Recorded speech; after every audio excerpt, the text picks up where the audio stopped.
pricing on over 280 available new Fords. Save up to $15,000 off MSRP on remaining new 25 F-150s and up to $8,000 off MSRP on new 25 Broncos. With your good credit, you can save thousands with financing as low as 0% on select new models. And always remember, Lynn Layton Ford will never charge you any mysterious dock fee or some hidden markup. It's simple. You pay what we pay on 280 new Fords. That's right, $15,000 off MSRP on new 25 F-150s, $8,000 off MSRP on new 25 Broncos, or lock in 0% financing on select new models. Come see us at Lynn Layton Ford, right in the heart of Ford country, just a mile south of the Beltline indicator, or online anytime at lynnlaytonford.com. Tom Abraham here for my longtime friend Mike Owen of Owen Home Appliance. You know, Mike has over 25 years experience in the appliance industry, and since 2017, Owen Home Appliance has served customers in the Tennessee Valley with a focus on quality products, affordable prices, and excellent customer service. Owen Home Appliance prides themselves on community involvement as well, sponsoring local teams and events while making sure that you get the right appliance at the right price. Visit their highly interactive showroom in Lacey Springs, just 8 miles south of the river on 231. If you're ready to lower your utility bills, it's time to call Eagle Insulation. Eagle can handle it all. Attic re-insulation, insulation removal, wall insulation, and new construction insulation, commercial and residential. Our primary goal is to save you money, and lots of it. Typical clients realize their return on investment within 3 to 6 months. That means the re-insulation actually pays for itself and then some. See if we can help you. Contact Eagle Insulation today, 256-755-1556, or log on insulatewitheagle.com. This hour of Talkin' Ball is brought to you by Talent Heating and Air. When you need service, rely on Talent. From system installations to tune-ups, rely on Talent. Online at talenthvac.com. AL cert number 21014. Welcome into the hottest and coolest game show around called The Freeze. Today's contestant, Bob. Bob, can you tell me the heating and air business that provides free service with repair? Is it Talent Heating and Air Conditioning? Can you tell me which heating and air business provides free second opinions? Talent Heating and Air Conditioning. You are our grand prize winner. You have won a visit from the #1 heating and air business in the Tennessee Valley. Talent Heating and Air Conditioning? That's right. Talent Heating and Air is coming to you. This is Thomas with Talent Heating and Air Conditioning, and you don't have to win a game show to use us.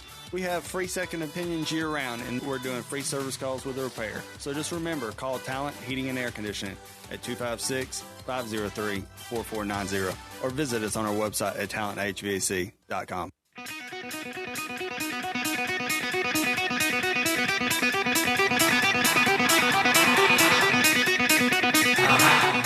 Welcome to Talkin' Ball with Scott Theisen and Drew DeArmond. Call into the Neighbors Wealth Management Hotline now, 256-576-4977. That's 256-576-4977. Now, here's Scott and Drew.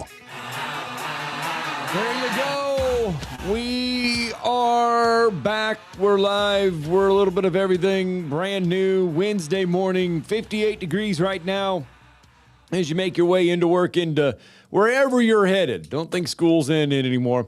80 degrees right now. Your high, your projected high. Plenty of sunballs in the sky today.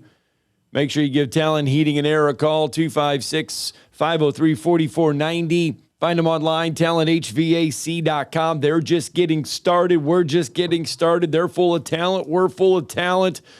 That's why we are one of the same. Talent Heating and Air, talenthvac.com. Plenty of stuff to get through because of the way college baseball played out on Monday, and you got the Women's College Golf Softball World Series on Monday, and you just had a lot of stuff going on and there's a lot of stuff we hadn't even had a chance to even talk about over the last few days. And some of that is kind of built off yesterday. The College Football Hall of Fame announced all of their candidates, I guess you could say, those that are eligible to be voted into the Hall of Fame this year that are on the ballot. And D'Amico Ryans is there from Alabama. He is. I'm glad they gave him the privilege of being eligible. Cam Newton. Yeah, I'm just kind of. Cam Newton is on the ballot this year. Sebastian Janikowski, Josh Heupel, Percy Harvin. Just a few of the players. An ankle monitor? I don't know. He's a convict.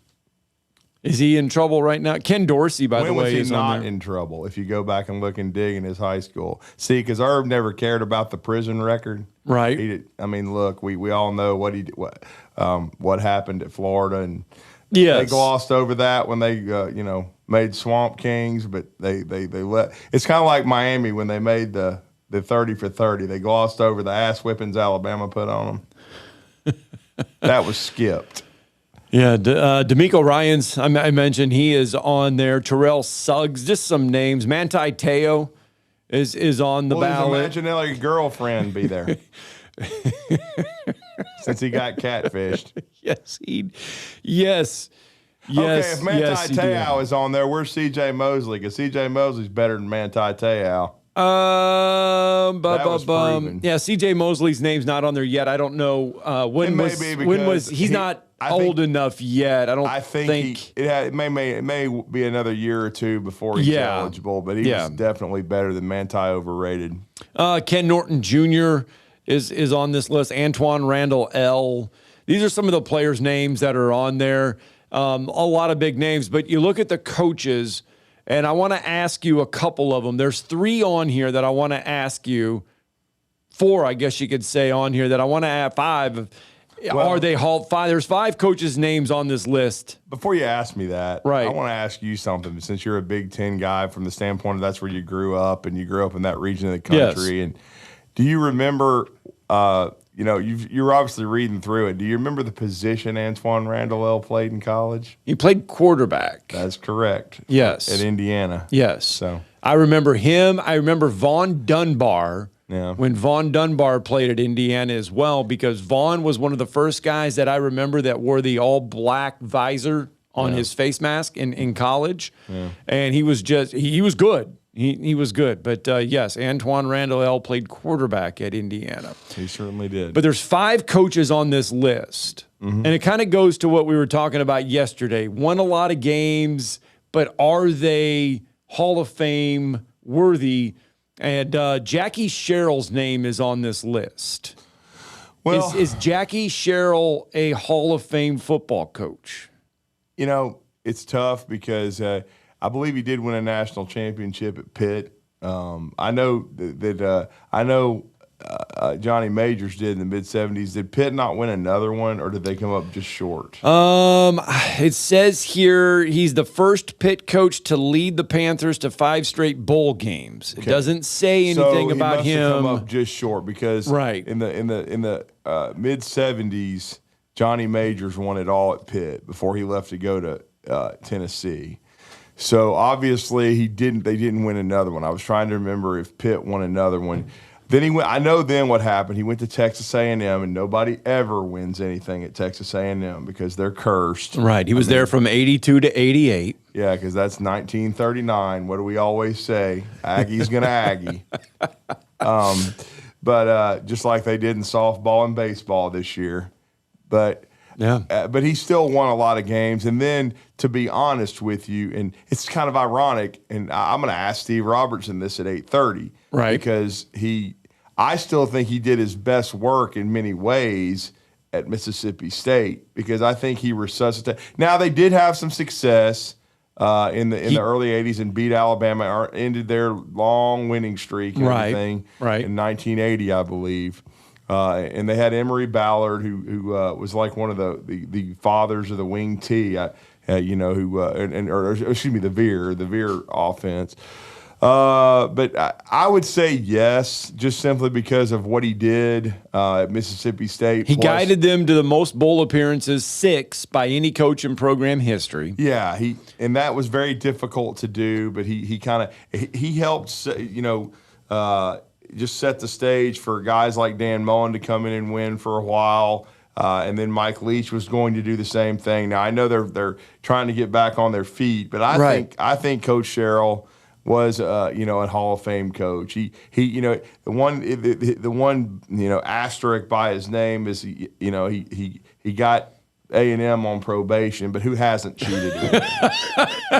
I mean, you can argue even Coach Bryant did, right? Because that's what they had to do it back in those days.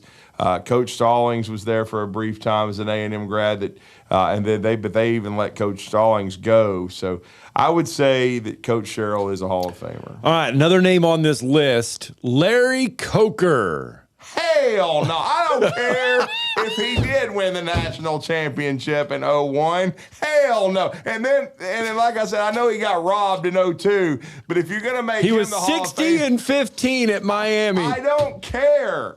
He did not build that team. If somebody has to be a Hall of Famer, it's Butch Davis, who ruined his life because he went to the Cleveland Browns. And this is not Marty Schottenheimer's Cleveland Browns before Stax was born. This is the 1999 till now Browns. The Browns were a proud organization. They had a great history. But since they came back, it's been the Cleveland mistake by the lakes.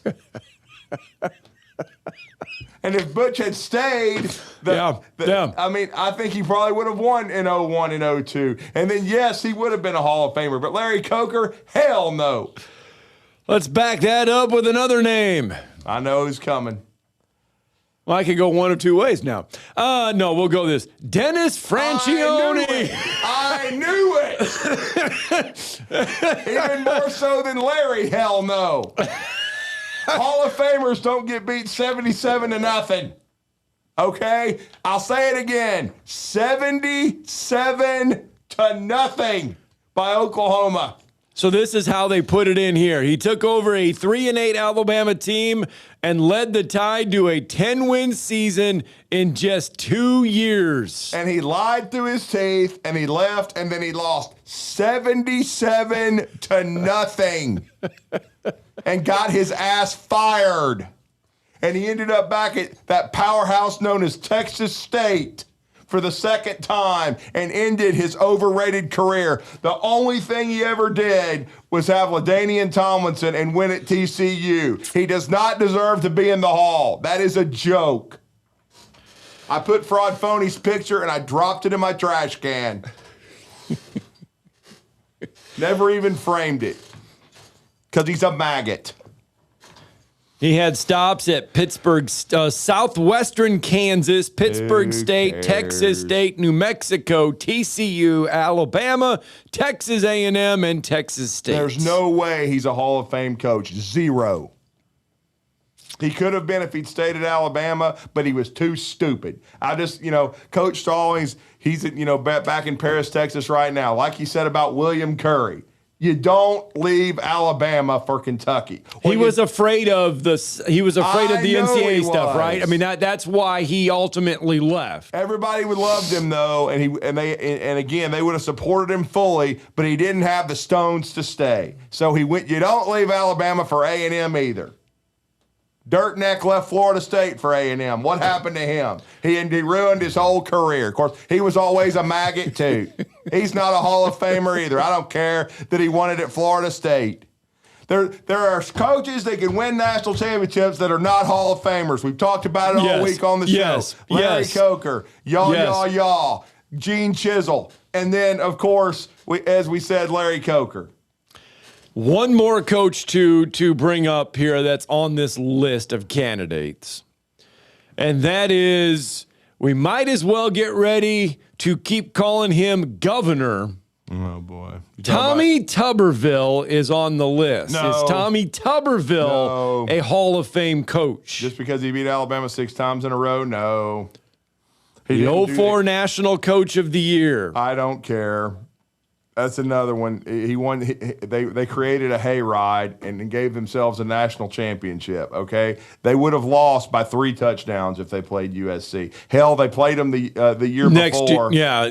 Got shellacked. Yeah, I was at that Auburn. game. Yeah, and because everybody was excited and they got whacked. Okay. Well, that was the year they thought Auburn was going to be really good. I'm going to quote, and they didn't score for like 2 games, I believe. He listens every morning. I'm going to quote the great Ronnie Stapler here. One season does not make a program. Okay. A program is when you have extended success. Right. Okay. Tuberville had 1 year.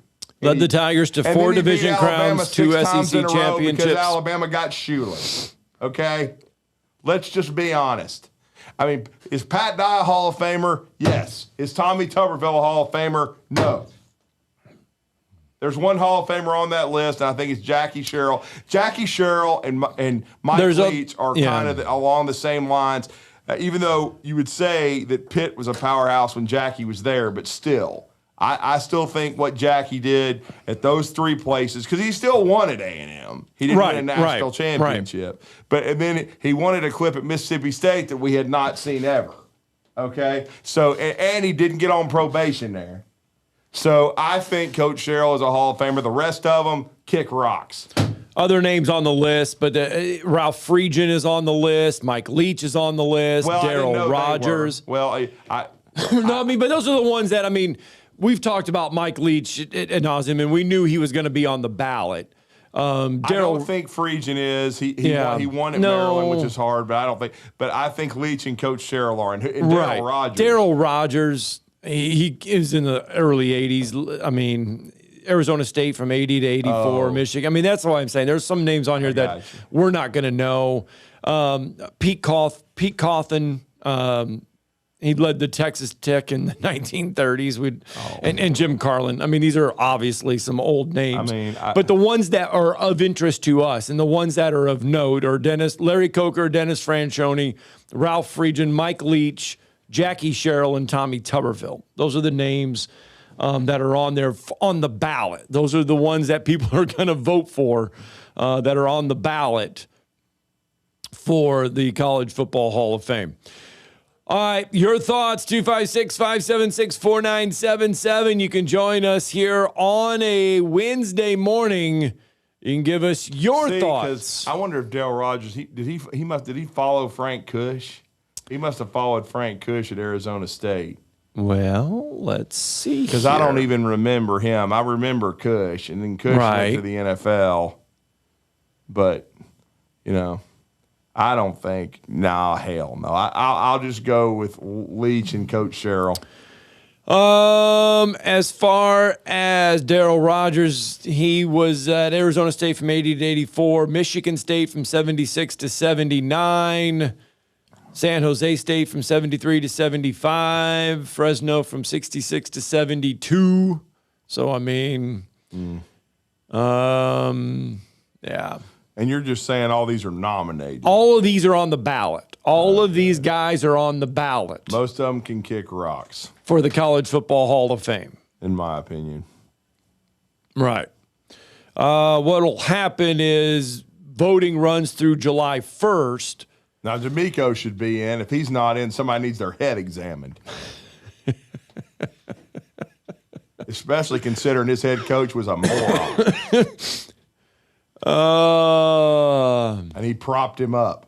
Now, Joe Kynes did a great job with him, but they couldn't help who they were working for.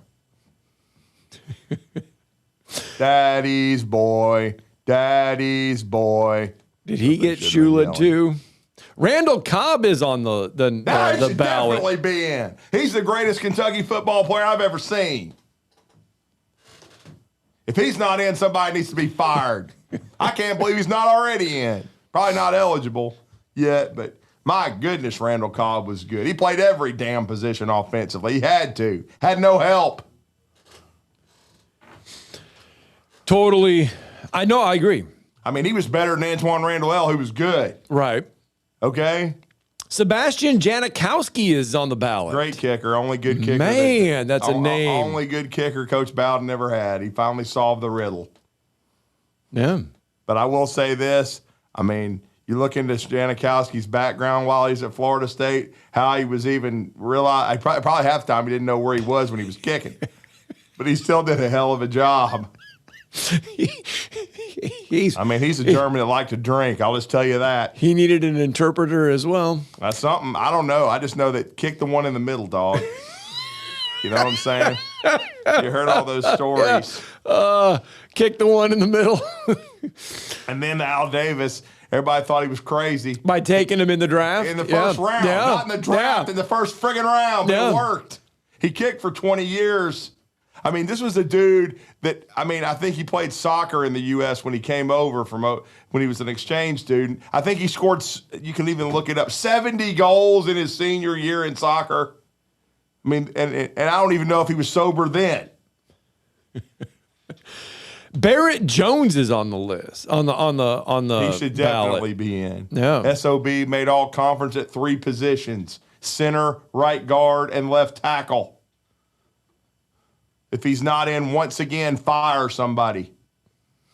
All right, let's get our first break in of the morning. Talking Ball, 97.7 ESPN, The Zone.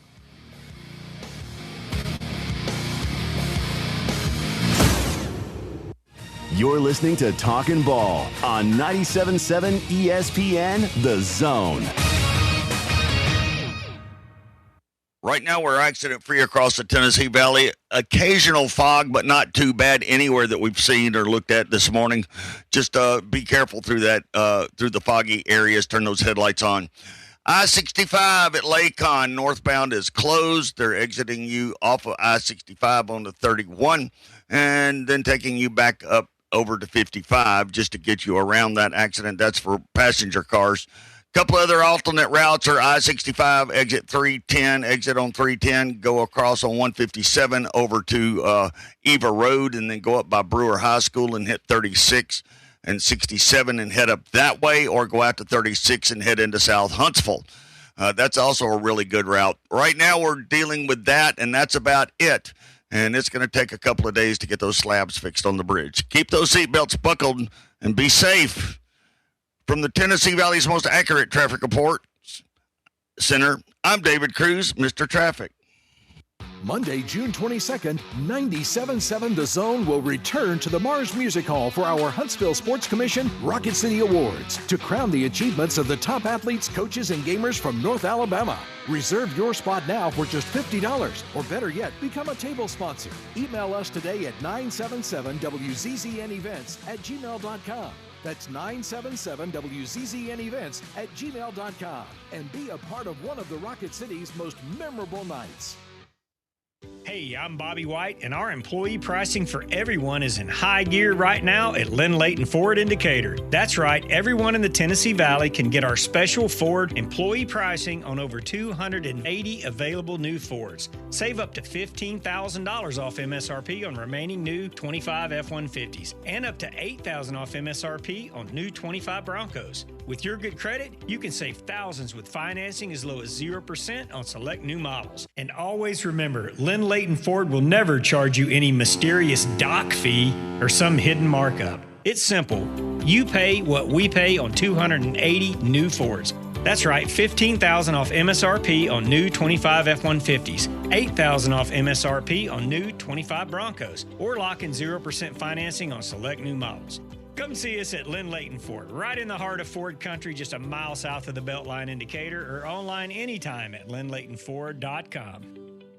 Tom Abraham here for my longtime friend Mike Owen of Owen Home Appliance. You know, Mike has over 25 years experience in the appliance industry, and since 2017, Owen Home Appliance has served customers in the Tennessee Valley with a focus on quality products, affordable prices, and excellent customer service. Owen Home Appliance prides themselves on community involvement as well, sponsoring local teams and events while making sure that you get the right appliance at the right price. Visit their highly interactive showroom in Lacey Springs, just 8 miles south of the river on 231. If you're ready to lower your utility bills, it's time to call Eagle Insulation. Eagle can handle it all. Attic re-insulation, insulation removal, wall insulation, and new construction insulation, commercial and residential. Our primary goal is to save you money, and lots of it. Typical clients realize their return on investment within 3 to 6 months. That means the re-insulation actually pays for itself and then some. See if we can help you. Contact Eagle Insulation today, 256-755-1556, or log on insulatewitheagle.com. There's power in caring when it is put into action. Each year, our bankers serve on nonprofit boards, support our local educators, and volunteer with our hometown food bank. I'm Bobby Humphrey, Vice President of Business Development for Bryan Bank, and community service is just not a line item in our mission statement, it's who we are. Because after all, Alabama is our home too. That kind of commitment to community might not be what you would expect from a bank, but it's exactly what you can expect from us. Give us a call or stop by one of our 2 offices in the Huntsville area and experience unbeatable service and legendary results. Bryan Bank Equal Housing Lender, NMLS ID 2428943, member FDIC. The Drive with Wes Neighbors and Steve Moulton. Weekdays from 5 to 7 p.m. Only on 97.7 ESPN The Zone.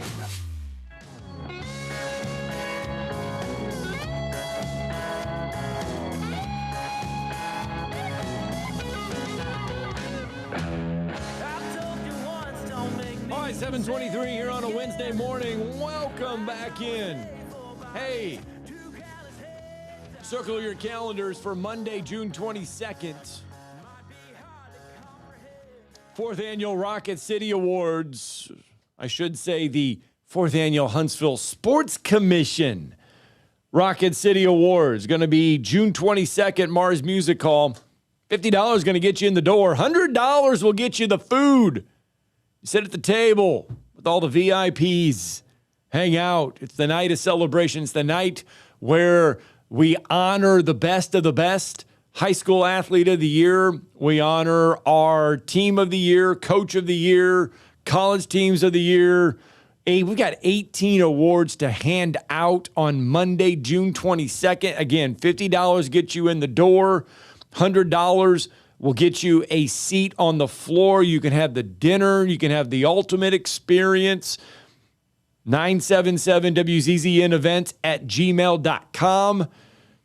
You can send your information in there. We'll get you tickets. We'll get you set up. It'll be a fun night, and you can see Drew dressed up. In a jacket. No beard shaved. Yeah. Haircut. That's worth $50 alone right there. But no tie. Ever.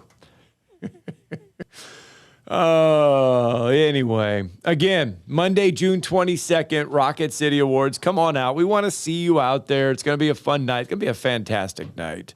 Yep. Big thank you to our TV partners, WHNT. They'll live stream the entire event for us on WHNT.com. So if you can't make it, you can always watch it there on TV as well. A lot of stuff to get through.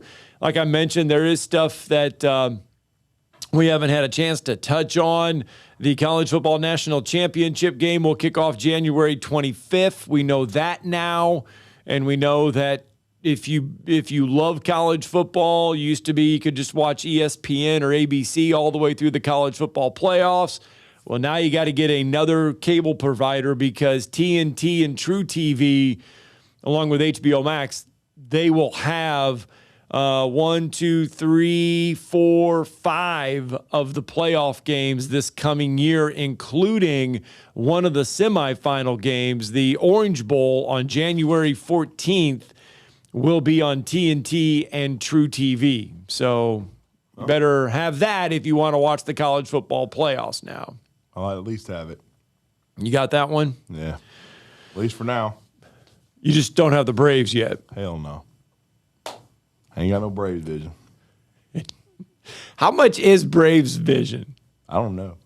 They marked it down to $65 the other day, like a few weeks ago. There you go. Didn't buy it. For the rest of the season? Nope. It's still $20 a month. At least that's what I heard. So now I get a game on 19 every once in a blue moon, or excuse me, 48. Right. Your former employer, I'm sorry, WAFF, where you were there for 18 years. So yeah, I do get a few Braves games on there, and then every now and then on MLB channel. But other than that, I do not. I get frequent updates on my phone. Well, they did win last night, by the way, 4-3. If you were paying attention, I think it was 17th homer for Matt Olson. Solo blast, bottom of the 6th. And so they were able to beat the Toronto Blue Jays at Truist Park. They are now a Major League best 41-20, our said Atlanta Braves. Hey, earlier in the week, we did talk Kentucky basketball, and we said that Kentucky was putting all the chips at the center of the table because they really wanted this Iowa State dude. Yeah, Milan Momlinovich. I think that's how you say it. Well, they Best got him. shooter in the country. They got him for at least $5-6 mil, and now they're trying to get some other cat overseas. So they're some 6'8" kid. At least that's what I heard from Goodman. Really? So yeah, they're not done. They're still trying to add, and I think he's 22, 23 years old and eligible for Social Security in a little bit. At least they're not getting their AARP cards. Well, they're close. And then, I heard Art Sleefster had his oh my hearing. gosh. He had that. To know something in about a week. It wrapped up. I mean, the stuff that just keeps coming out. It's like the gift that just keeps on giving, borrowing a line from Christmas Vacation. Yeah. It's just the gift that just keeps on giving because you read this stuff and he is suing the NCAA for reinstatement. And here's the thing, and we laugh about it, but if this judge ultimately says you can come back and play football, we think and we know Pandora's box has been opened with NIL. We cannot put the genie back in the bottle. I mean, it's here to stay. It has to be regulated, and we got more on that here in a minute, but it has to be regulated. You can't put the genie in the bottle. If this judge grants him the right to come back and play college football, all hell is going to break loose. I mean, this is monumental in many, many ways. Because here's a guy that clearly broke every NCAA rule when it comes to betting and everything. And if he's allowed to come back and play, I'm telling you, I mean, we think it's wild, wild west now. This one little court case could change the whole thing. Speaking of court, and speaking of court cases, and speaking of returning to the game, Aiden Holloway, we now know, has a path to return back to the Alabama Crimson Tide. Yeah, he does, and we're going to talk to Nick Kelly about that at 9:30 this morning in hour 3. But yeah, he's it's a huge step forward for Aiden Holloway, and I'd been being asked in the last few weeks about is he going to return. There was some doubt that he might get back, but this yesterday was huge. And Jason Neff, which is Aiden Holloway's attorney, did speak to Nick, and it looks like before the season begins, and really even before practice, and I'm talking about practice in the fall. Official practice starts in October.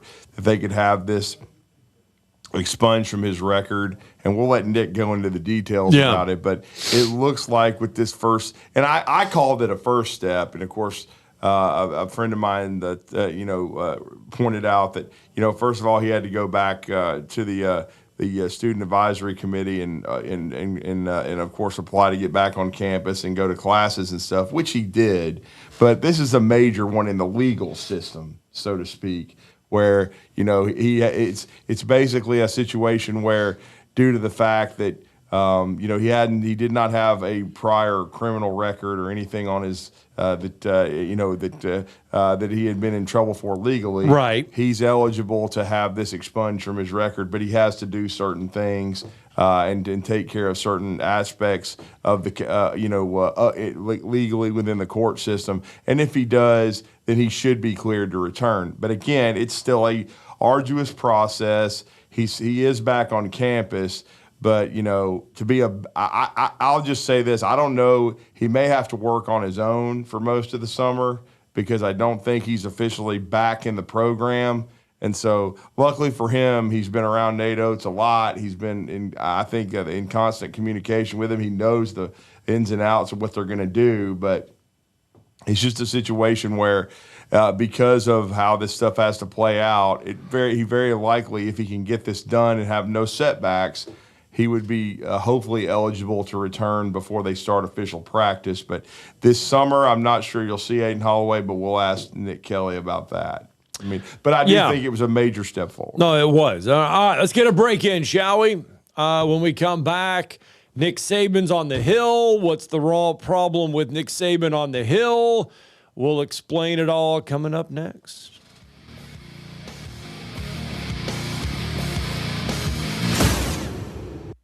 You're listening to Talkin' Ball on 97.7 ESPN The Zone. Your Fox 54 weather. I'm Chief Meteorologist Jordan Dressman. A mostly sunny sky this afternoon. Temperatures climbing into the upper 70s and lower 80s. Going to be a fantastic day. We drop into the upper 50s as we head into the overnight. A mostly sunny to partly sunny sky for your Thursday. We climb consistently into the lower 80s. We're going to repeat this as we head into your Friday. Mostly sunny. Temperatures climbing into the lower 80s. Your Fox 54 weather. Only on 97.7 ESPN The Zone. Coming in from Boaz, Albertville, going through Gunnersville, all the way into Huntsville is looking really good on 431 right now. No major delays there. No delays coming in on Highway 72, either from Scottsboro and over in Jackson County and over to DeKalb County, just looking really good right now. We are looking good on 565 with no problems there. The only problem we have is on I-65 down in Coleman area. Actually, the Coleman-Morgan County line there in Lacon. Be on the lookout for that. I-65 is closed. You will have to follow the signs for an alternate route. That's going to take you some time, so leave early. If you're going to Birmingham or coming to Huntsville, that is going to be a problem. One suggested route that I know is take exit 310 if you're northbound, over to 157, 157 over to Eva Road or Alabama 69. And you can take Eva Road up to 36 and back over to 31 to get into South Huntsville. Or you can take 69 all the way over to 231 in Arab and go north from there. If you're southbound, it's going to be about the same way. Just be careful out there. Keep those seatbelts buckled. From the Rock Creek Productions Traffic Center, I'm David Cruz, Mr. Traffic. Introducing the Golfus, Huntsville's newest, nicest, and only multi-location indoor golf venue. Play over 2,000 courses with state-of-the-art simulator technology, perfect for golfers of all skill levels. For a limited time, grab an unlimited membership for just $99 a month. Or book with our grand opening pricing. It's the best value in Huntsville. Check us out at thegolfus.com.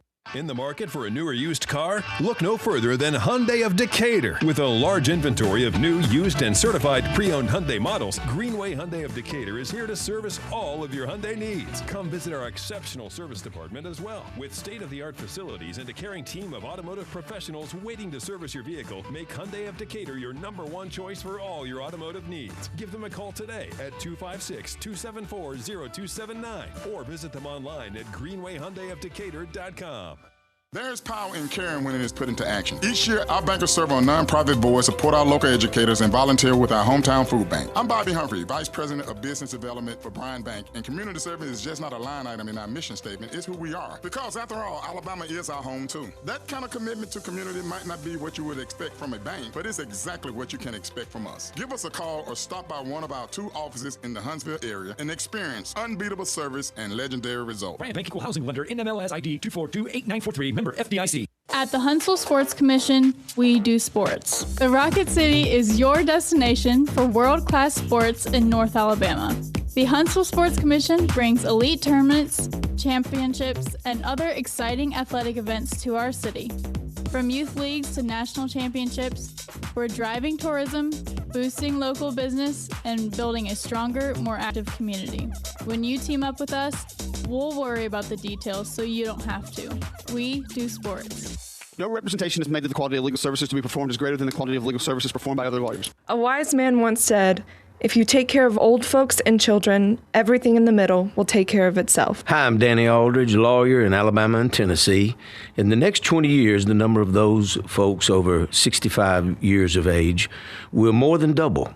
In our golden years, the most important goal is to be treated with dignity and have control over doing what makes you grateful with those you love. At the Aldridge Law Firm and the Legal Town Center, we're dedicated to help you with these goals, and we'll be there when life throws you those inevitable curveballs. Let us assist you with your legal needs, whatever they may be or become. You may reach us by phone at 256-534-3188 or online with Dan at danaldridgelaw.com. Just remember, we're here to help. Whether it's personal injury, wrongful death, fraud and cheat, or estate planning made complete, we're here to help. Talkin' Ball with Scott Theisen and Drew DeArmond. Weekday mornings beginning at 7 a.m. Only on 97.7 ESPN The Zone. Well, I'm 90 miles from my home, and I've got 9 miles left to go. Maybe I can hitch a ride. I know what you'll be watching tonight.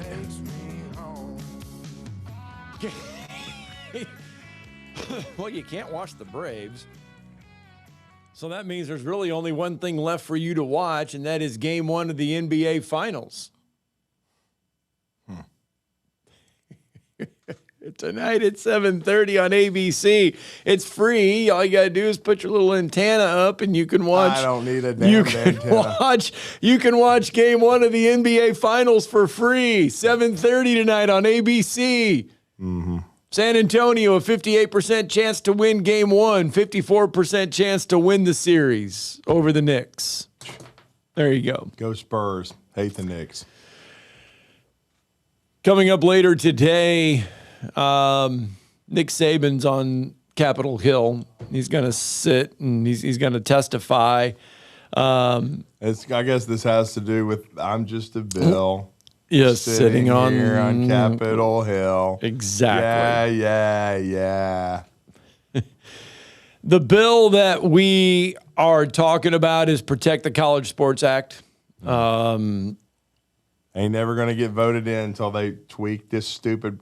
There's a lot of things that need to be fixed with it, and we talked about the fact that part of it is trying to share the revenue. Share the revenue. Break. This isn't socialism. Right. And the SEC and the Big Ten did issue a joint statement yesterday saying they do not support the bill. Not the whole bill. Not the whole bill. There's aspects of it that needs to be changed and all that other stuff. The revenue share. Yes, they want, and that is a good sign. Right. But today, Nick Saban is on Capitol Hill, and he is in support of the bill. And so there's a lot of people now like going, okay, wait a minute. How can the SEC be against parts of this bill? You've got Nick Saban, who is being paid by Alabama, who's part of the Southeastern Conference, and he's in support of the bill. How can the two be the same? Well, it's called trying to get the process started. This is like Aiden Holloway's legal situation. This ain't going to be resolved in a day or a week or a month. This is going to take a while. Okay. So what you're doing right now is you're starting to push the boulder up the hill. And it's a big-ass boulder right now. Yeah. Yeah. We need my man to be singing, I'm just a bill sitting here on Capitol Hill. Yeah. Here's a shocker. The Big 12 and the ACC of course, they're in favor of every bit of it. Yeah, they have come out and received support from those conferences. One of the key provisions that we have talked about would give conferences an option to pool their media rights. Ugh. An idea the Big Ten and the SEC have long claimed would not result in a financial windfall that proponents suggest. The league statement did not speak to that issue, but there is a lot to go on. It's a big bill. It's on Capitol Hill, and there's just a lot of anyway. It's a path. Again, that's the theme of the day. It's a path to solving some issues in college athletics. It's a bumpy, rocky, uphill path, but there is a path. Let's get to the phone lines. Let's get in Robert real fast here on a Wednesday. Morning, Robert. Morning, Robert. Hey, guys. Enjoy your show. Listen to Birmingham on the app. Hey, Drew. Yes, sir. Question regarding Diaz, the point guard. Sure. I heard late April that quiet when they were trying to get him to reclassify. Yes. Where is that? And number two, as far he's a Bronx point guard, which just sounds great. He's left-handed, which even sounds better. Is he big enough, strong enough to really impact this year, or is he a freshman that's going to need a year to get his together? The key, Robert, and I was told that this is very likely to happen with the reclassification. I know I think they're going to probably try to get it done this month. But as I was saying earlier, Nate Oates is out of the country right now and coaching with Anthony Grant, and he's getting married sometime soon too. Yeah. He's with that under-18 national team, so he'll be there and he'll be back sometime this month, but. I think they're working on that with Diaz. It's the only thing that really makes sense because Aiden Holloway, I think the likelihood of him returning now with this this information that came out yesterday, if there's no snags, I would say it's 80% or better. So but you're still not going to have him for the majority of the summer. So and with Diaz. He's not strong enough, I don't think, right now. But if you get him in June, he can spend 5 months getting ready and working under Henry Barrera and the strength staff. And I just think, to me, it makes all the sense in the world. And plus, they needed another guard. I don't see them slinging around the millions that Kentucky is trying to get half the United Nations over there. I don't think they're connected to a guard overseas, at least to my knowledge right now. And there's really no one else left in the portal of consequence. So I think, and they've done this reclassification situation before, and it's worked out for them. Kyra Lewis certainly did it at Alabama, and played for Nate Oates for a year and became a lottery pick. So, again, I would say that the likelihood of this happening with Diaz is very high. We haven't heard any, buzz about it in the last several days. But, again, I was told by somebody that would know that was very, very likely, and I'm going to ask Nick Kelly about it later. I guess a statement here for me would be, I guess Alabama won't let Holloway practice until he's done his little community service. Right. I don't think – Well, see, a lot of people are talking about what Greg Burns said about a week ago, and they were talking about the Holloway situation, and he just said there were several steps that were going to have him before he was part of the program, and he's back on campus and can take classes, but I don't think he can work out with the team. And with his legal situation, I don't think the legal situation will probably be resolved until early fall, so I would say that the summer will probably be away from the squad, and that's what makes the Diaz situation even more important. I would imagine he would have to get cleared again, right? Well, it's going to have to be wiped from his record. It's going to have to, he would have to go through. The legal situation is going to have to be totally resolved. Yes. Is the best way to put it. What about last thing? Nate's over there in Europe playing with the Euros. Maybe he might pick up a player. We'll see. See, I haven't heard any buzz about that. I know there's a lot of kids he's recruiting that are in the 27 class that are on that team, and he'll get a chance to strengthen his relationship with those guys, and I'm sure they're going to bring some more kids in for visits, especially when he gets back this summer. But, we'll see. Certainly he'll probably use that situation to evaluate players, but I still say now Amari Allen was the biggest piece. He's back. So to I think solidify the rest of your team for this year, it's going to be Aiden Holloway and then the Anderson Diaz.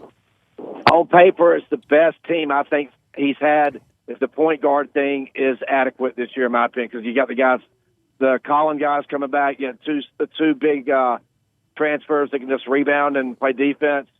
On paper, it's we'll see, man. We'll see. Thanks, guys. Thanks, Robert. Robert. The SEC is going to be loaded. Florida may be the preseason #1 if they can get my man eligible for a fifth year after he transferred back from Kentucky. Oh my goodness. Yeah, but and again they've still got Boogie Fland, even though I think he's overrated, but they do have one hell of a front court. I know they let Han Lockton go, but he wasn't that great. Chinyelu and Alex Condon and Thomas Houck, they're the best front court in college basketball. Yeah, Florida definitely. They in their entire starting, Alex Condon, Chinyelu, Flan, Isaiah Brown. Yeah, Isaiah Brown's an underrated guy too. I didn't really talk about him, but he'll be back as well.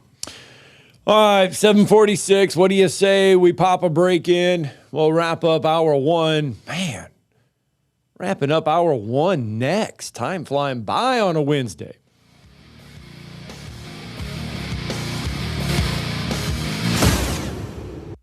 You're listening to Talkin' Ball on 97.7 ESPN, The Zone. Well, it looks like I-65 is back open again. We're trying to confirm that right now. Right there at the Lakon exit, they were replacing a slab over the railroad bridge, over the CSX bridge, north and southbound on I-65. So that's good news if it is back open. But remember, Highway 31 through Lakon still remains closed as they're working on it to replace bridges and re-widen that area. Keep the seatbelts buckled and be safe, and we'll be back with an update shortly. From the Rock Creek Productions Traffic Center, I'm David Cruz, Mr. Traffic.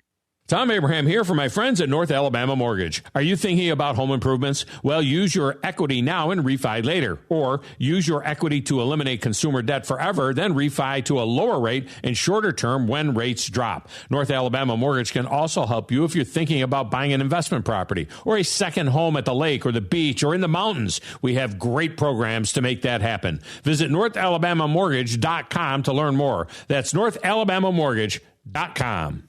Hey, I'm Bobby White, and our employee pricing for everyone is in high gear right now at Lynn Leighton Ford in Decatur. That's right, everyone in the Tennessee Valley can get our special Ford employee pricing on over 280 available new Fords. Save up to $15,000 off MSRP on remaining new 25 F-150s and up to $8,000 off MSRP on new 25 Broncos. With your good credit, you can save thousands with financing as low as 0% on select new models. And always remember, Lynn Leighton Ford will never charge you any mysterious dock fee or some hidden markup. It's simple. You pay what we pay on 280 new Fords. That's right, $15,000 off MSRP on new 25 F-150s, $8,000 off MSRP on new 25 Broncos, or lock in 0% financing on select new models. Come see us at Lynn Leighton Ford, right in the heart of Ford Country, just a mile south of the Beltline in Decatur, or online anytime at lynnleightonford.com. Tom Abraham here for my friends at All About Water. Crazy name, huh? Well, let me introduce you to them. All About Water is the top pond builder anywhere in the Tennessee Valley, and that includes remodeling or cleaning out existing ponds as well. They also have monthly maintenance plans for your pond. Don't have a pond? Well, how about a fountain or water feature for your property to bring that soothing sound of running water to your happy place? On the other hand, maybe you have water on your property that you don't want. Well, Ryan at All About Water is all about water, so he could take care of that as well. He has a background in fluid dynamics, and what that means is that he could take care of any water issue that you have. Finally, how about that irrigation system that you have or that you want? Well, they do installs and maintenance and repairs on those as well because they are all about water. Learn more at allaboutwaterllc.com. That's allaboutwaterllc.com.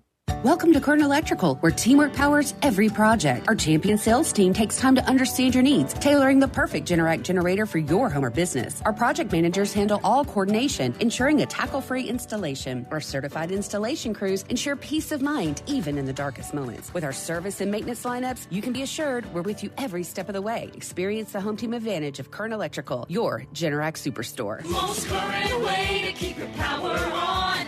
GeneracSuperstore.com. This segment of Talkin' Ball is brought to you by University Kia, the #1 volume Kia dealer in the state of Alabama. Located online at universitykia.com.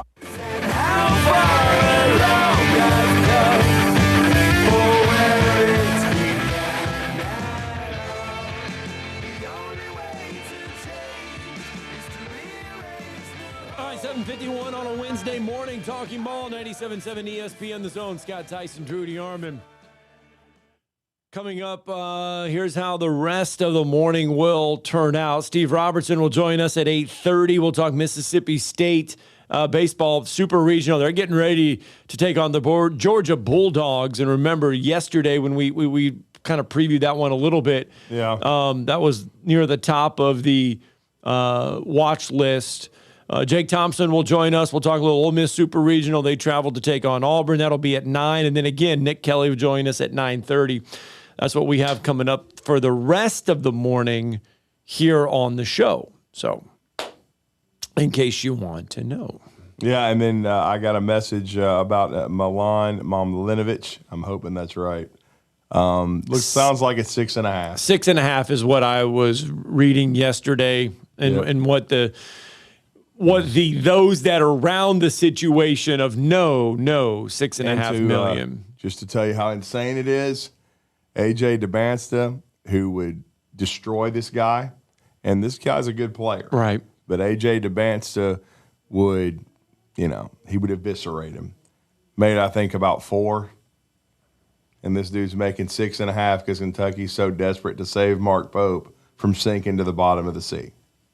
It makes you wonder because Kentucky lost out on a lot of guys. Oh, they whiffed and back and Do you think they whiffed because they did not want to pay the pay? No, hell no. They're paying Milanovic 6.5. They just right. But I'm whiffed. saying, did they finally decide to pay a guy all in and take all the money and pay a guy because they missed out on all those because they tried to not be the highest bidder on some of those other guys? I don't think it was even about being. They look, man. They had a $22 million payroll last year, which is probably as high as any in college basketball, nearly. Right. Except maybe for Indiana, who was more worried about football. What happened was, I don't think there's a lot of guys that ultimately trust Mark Pope to get him to the NBA. That's the biggest problem.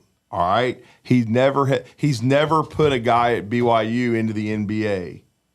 From the standpoint of being a first-round pick and being a superstar, he's never done it. That's the problem. He had good success at BYU, but not as much as they're having now. And then at Kentucky, his first team overachieved. They went to the Sweet 16. Last year was an unmitigated disaster for what they spent. And Otega, away.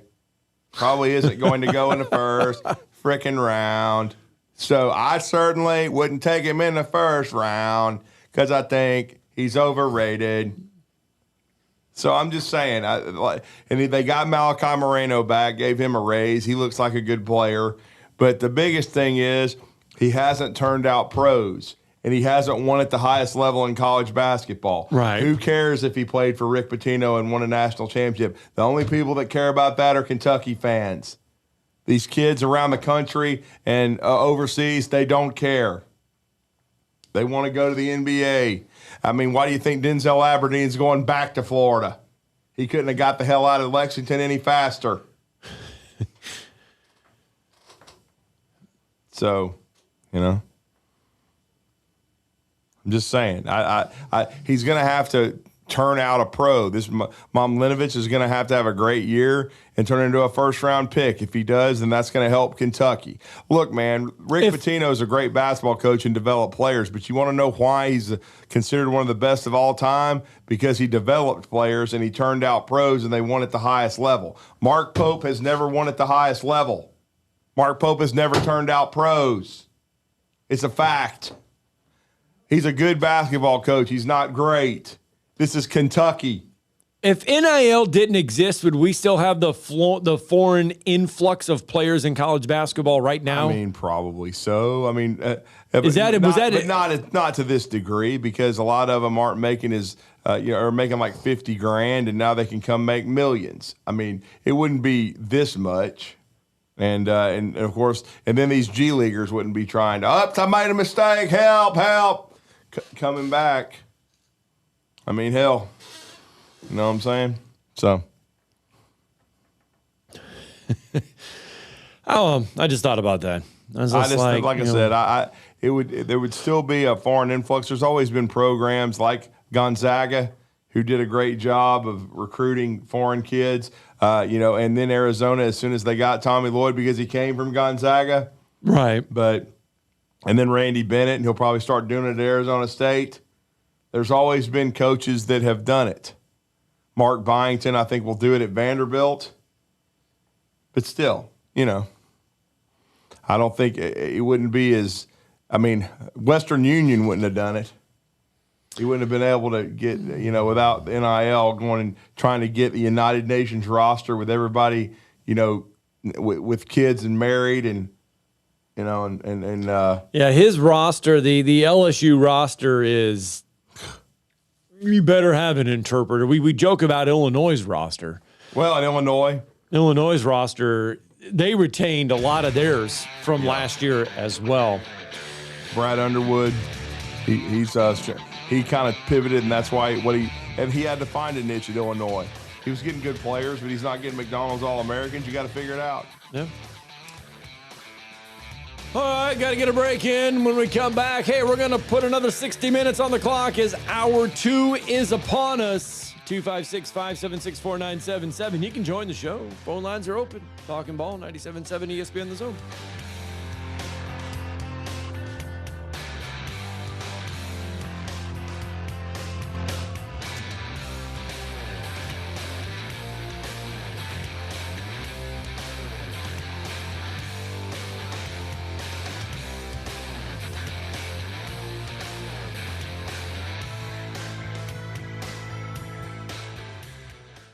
This is Brent Musburger's VSiN Action Update on 97.7 ESPN The Zone.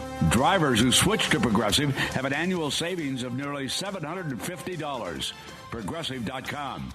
The Atlanta Braves are back at home tonight as they continue their series against the Blue Jays. Grant Holmes is on the bump for the Braves tonight. Atlanta on the money line is minus 149. The Blue Jays plus 123. Game 1 of the NBA Finals is tonight in San Antonio as the Spurs host the New York Knicks. San Antonio, a 4.5-point home favorite. The over-under is 218 and a half. The Spurs minus 185 on the money line. Knicks plus 154 on the money line. Tomorrow night, Game 2 of the Stanley Cup Finals. Golden Knights have the series advantage. Tomorrow night, Carolina minus 162. With your VSiN Action Update, I'm John Thayer on 97.7 ESPN The Zone. Hi, my name is Dan Aldridge. I'm here to let you know about the Aldridge Law Firm and the soon-to-be-announced Legal Town Center. I've been practicing law in Alabama since 1984, and I also practice in Tennessee. And I'm from North Alabama, and I'm here to represent you and take care of your legal needs. For many of us, hiring an attorney is not high on the priority list, and maybe a little scary. But it's something that we all need at some point. So by all means, do your homework. And if you need representation for car accident, wrongful death, medical malpractice, nursing home abuse, or estate planning, or any other matter, just give us a call at 256-534-3188.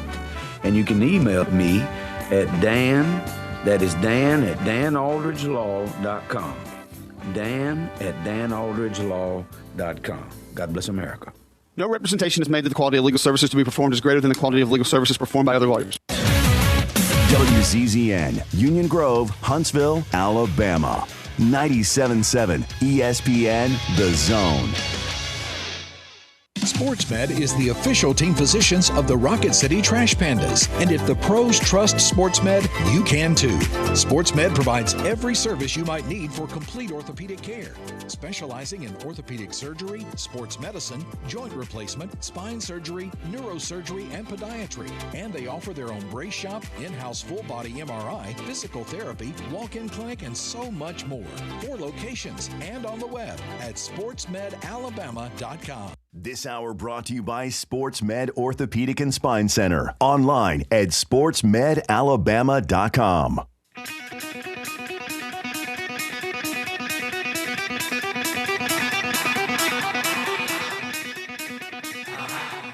Welcome to Talkin' Ball with Scott Theisen and Drew DeArmond. Call into the Neighbors Wealth Management Hotline now, 256-576-4977. That's 256-576-4977. Now, here's Scott and Drew.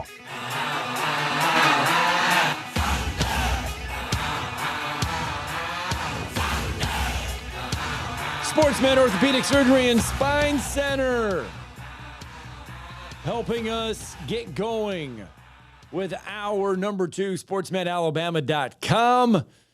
Hey, they are North Alabama's leader in sports medicine surgery. It's SportsMed Orthopedic Surgery and Spine Center, dedicated to providing care that improves lives. State-of-the-art orthopedic urgent care, 256-881-5151. The most comprehensive spine team in North Alabama. Give them a call today. They are SportsMed Orthopedic Surgery and Spine Center. 256-881-5151. 256-576-4977. That's the phone number to us. And you can join us here on a Wednesday morning. And I did kind of laugh the other day. I don't know if you saw this, but and I didn't even know the guy even existed. MAC Commissioner John Steinbrecher was did an interview and was asked about the Power Four, the SEC, the ACC, the Big Ten, the Big 12, and all that. And he kind of lashed out at the Power Four. And in his words, he says, I'm not sure if the right response to all of this is be careful for what you ask for, because you may get it, or karma is a bitch, because we're not living in what happens when the autonomy conferences make the rules. Basically, he said he's tired of the autonomy conferences making all the rules when it comes to college athletics. And he says, just be careful because karma is a bitch. Well, I'll just tell him, then let's just create a different classification. They're part of the group of six. Create a group of six championship. And then you can shut up, go away, and compete for that. Because you're never, ever going to win at the highest level in Power Four competition in any sport. You might even, a MAC school may get to Omaha in the College World Series, okay? That could happen. That could happen. Or maybe even in softball, but I doubt it, very seriously, honestly.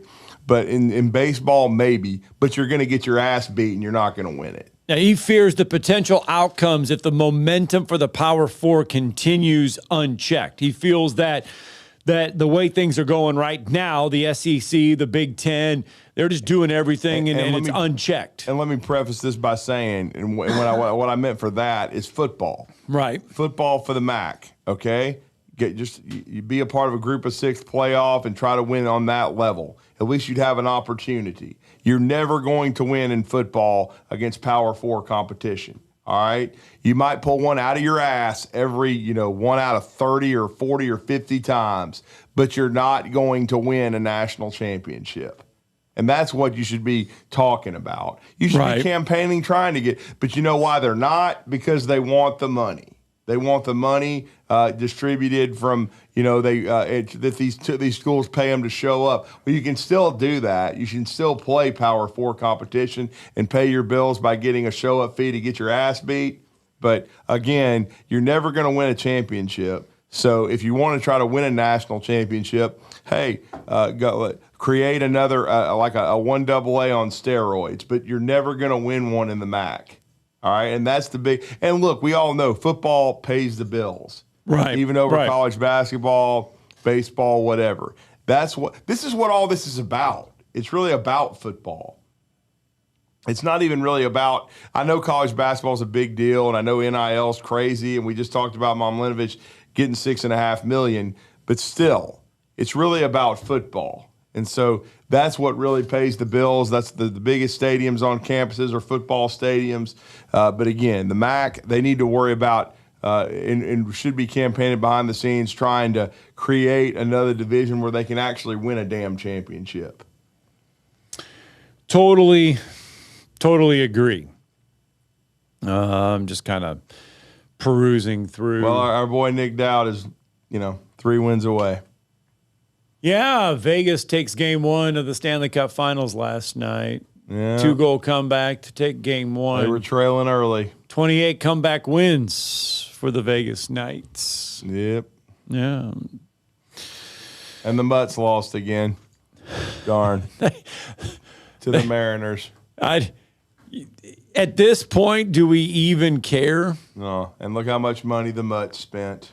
Do we even care? They're 26-35. They're 15 games back in the division. They're 6.5 games back of the wild card. They're 4-6 in their last 10. Still got a shot at the wild card. They're in the bottom of the East. I mean, they're in the bottom of the East. The Miami Marlins are better than the New York Mets. The Mutts.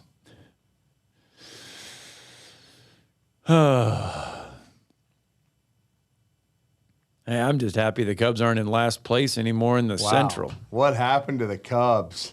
Right after that Braves series, they were coming in there, still playing pretty well, and they lost that series, and it's just been like a spiral.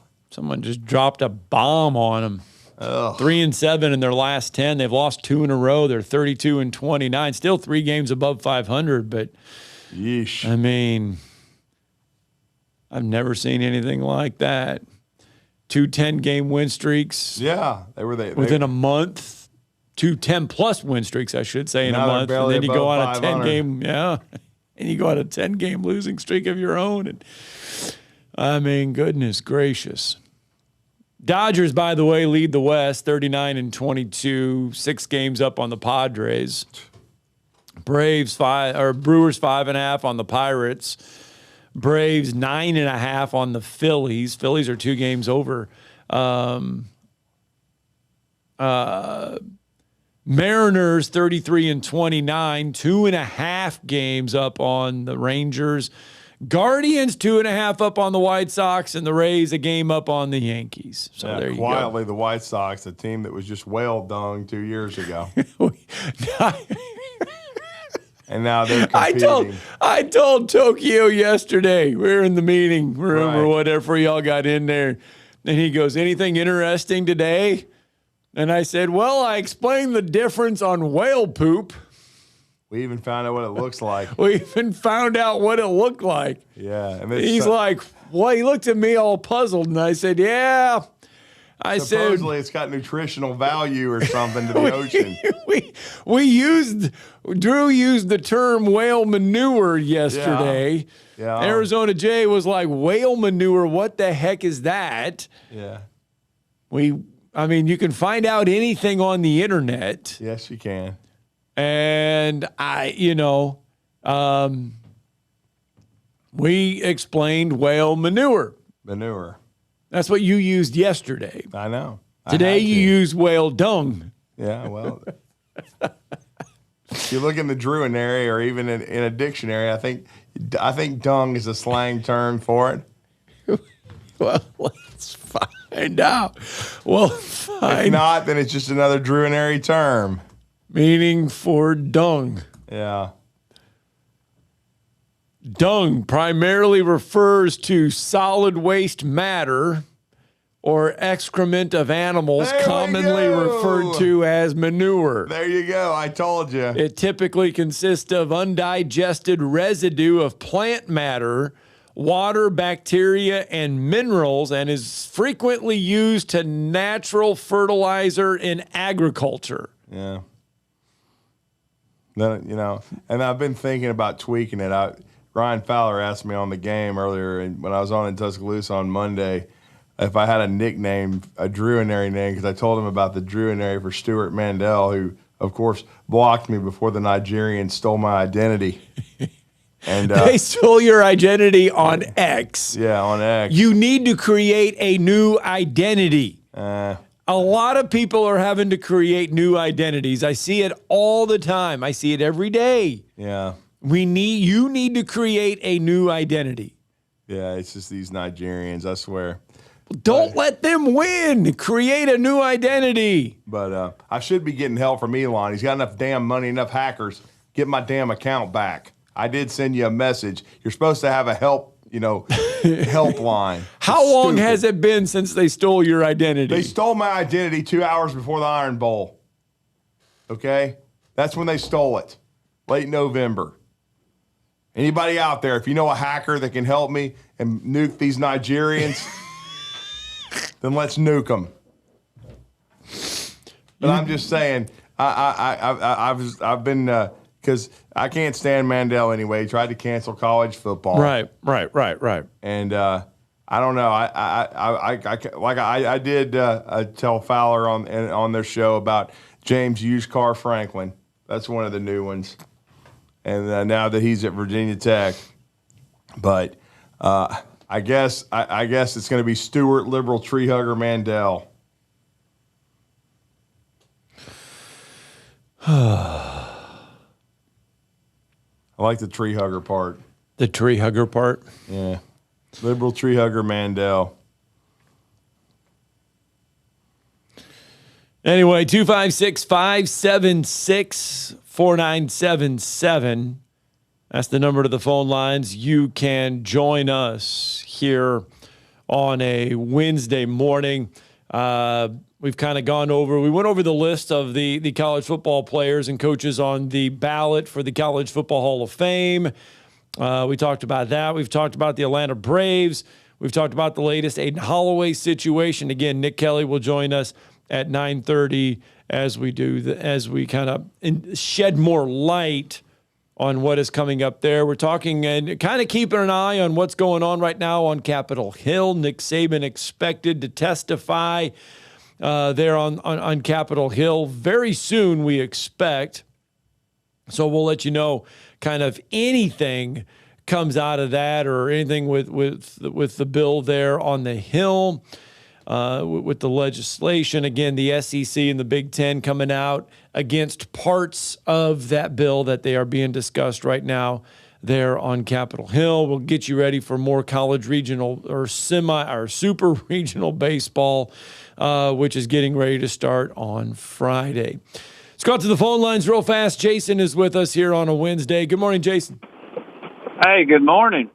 Morning. Drew was talking about his X account getting hacked or stolen. Yeah. I had the same thing happen, and some guy in Grand Rapids, Michigan, named King Fatula or something like that, had got it, and he had bought it off Google. You know how you'll look up something, you'll get all these ads?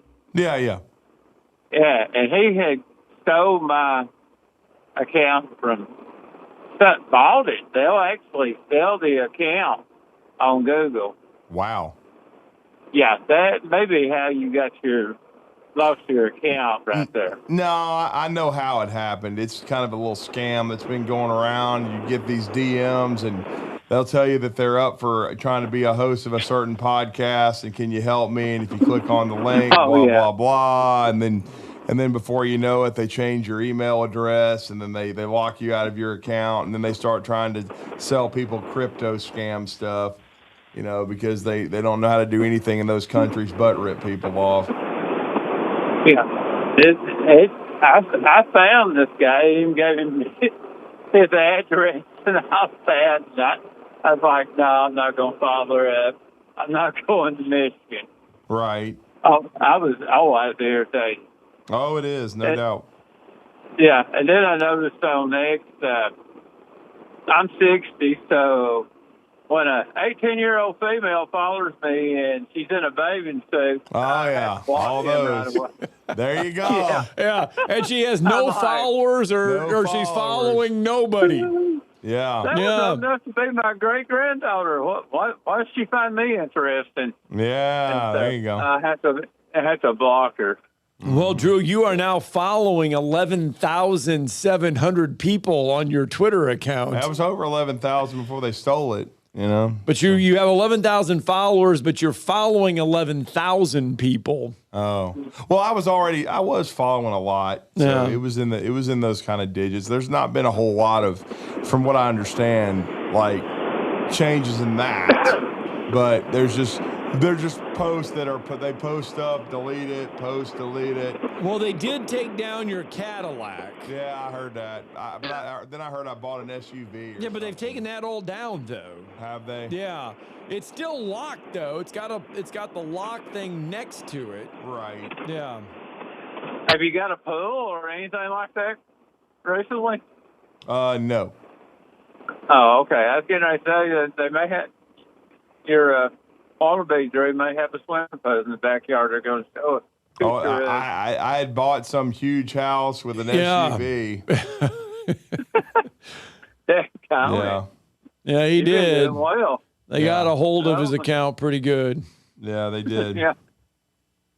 All right. Y'all have a good one. All right. Thanks, Jason. Appreciate you, man. Yeah, I still think you should create a new one real fast. Show them who's boss. Create a new one. I want my old one. I earned it. I earned all those followers. But you can go back to your old one. If you can get your old one back, then you stop using the new one, but you use the new one right now. I'd like to go to Nigeria and beat the living hell out of them. Hell. And do the Jason Staten stuff. Just throw them off a bridge. That's what I'd like to do. According to Matt Hayes, the Big Ten, the SEC, the poison pill right now in the Saving College Sports bill going on Capitol Hill is the mandate prohibiting further expansion and or breaking away from the rest of the conferences, not pooling media rights, which Bill clearly states is voluntary. So the SEC and the Big Ten also against the thing that says that they cannot break away from the rest of the other conferences. All negotiating terms, man. Yeah. That's all it is. All right, let's get a break in, shall we? 8:17, Talking Ball, 97.7 ESPN The Zone.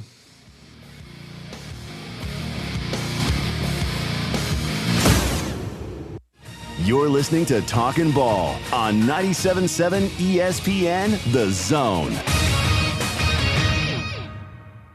By now, you know about Eagle Masonry and Insulation, and maybe you know that Eagle also does landscaping and dirt work. But how about after paint work? Shower doors, shelving, and mirrors, all taken care of by Eagle, the same Eagle that takes care of all your masonry, insulation, and landscaping needs. Eagle brings the same level of expertise to all these disciplines, and they're ready to provide you with a free quote. The website is the same, insulatewitheagle.com, as is the phone number, 256-755-1556. Give them a call and see what Eagle can do for you.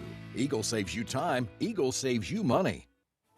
Have you tried indoor golf yet? You need to check out The Golfus. The Golfus is Huntsville's newest, nicest, and only multi-location indoor golf venue. Spend an hour on the virtual range working on your game or play more than 2,000 golf courses. Our grand opening pricing makes us the best value in town. And if you really love it, grab a limited time, unlimited golf membership for only $99 a month. Get all of the details at thegolfus.com. You've got to experience Toyotathon at Bill Penny Toyota. They've got the selection with over 700 new Toyotas to choose from. And they've got the extras with Bill Penny perks and a 10-year unlimited warranty. So get on over to Bill Penny Toyota today and experience Toyotathon. Bill Penny Toyota in Huntsville and online at BillPennyToyota.com. Bill Penny's Toyota 10-year unlimited warranty is valid through the 10th year of ownership. Valid on new vehicles only. See dealer for details. AL cert number 21014. Welcome into the hottest and coolest game show around called The Freeze. Today's contestant, Bob. Bob, can you tell me the heating and air business that provides free service with repair? Is it Talent Heating and Air Conditioning? Can you tell me which heating and air business provides free second opinions? Talent Heating and Air Conditioning. You are our grand prize winner. You have won a visit from the #1 heating and air business in the Tennessee Valley. Talent Heating and Air Conditioning? That's right. Talent Heating and Air is coming to you. This is Thomas with Talent Heating and Air Conditioning, and you don't have to win a game show to use us. We have free second opinions year-round, and we're doing free service calls with a repair. So just remember, call Talent Heating and Air Conditioning at 256-503-4490 or visit us on our website at talenthvac.com. Isn't the story of the prodigal son an amazing story? Basically, a rowdy boy who literally wished his father dead, ran away, and consumed his wealth with hard and fast living. Yet the father looked for his return every day, and when the boy got tired of eating pig slop, he decided to return. What did the father do? As soon as he saw that boy, he ran to him, threw his arms around him, and killed the fatted calf for a great celebration. Hey, I'm John Dees, pastor of the Cross Point Church. If you're looking for a church home, come see us, smack dab across the street from the YMCA in Madison. Talking Ball with Scott Theisen and Drew DeArmond. Weekday mornings beginning at 7 a.m. Only on 97.7 ESPN The Zone.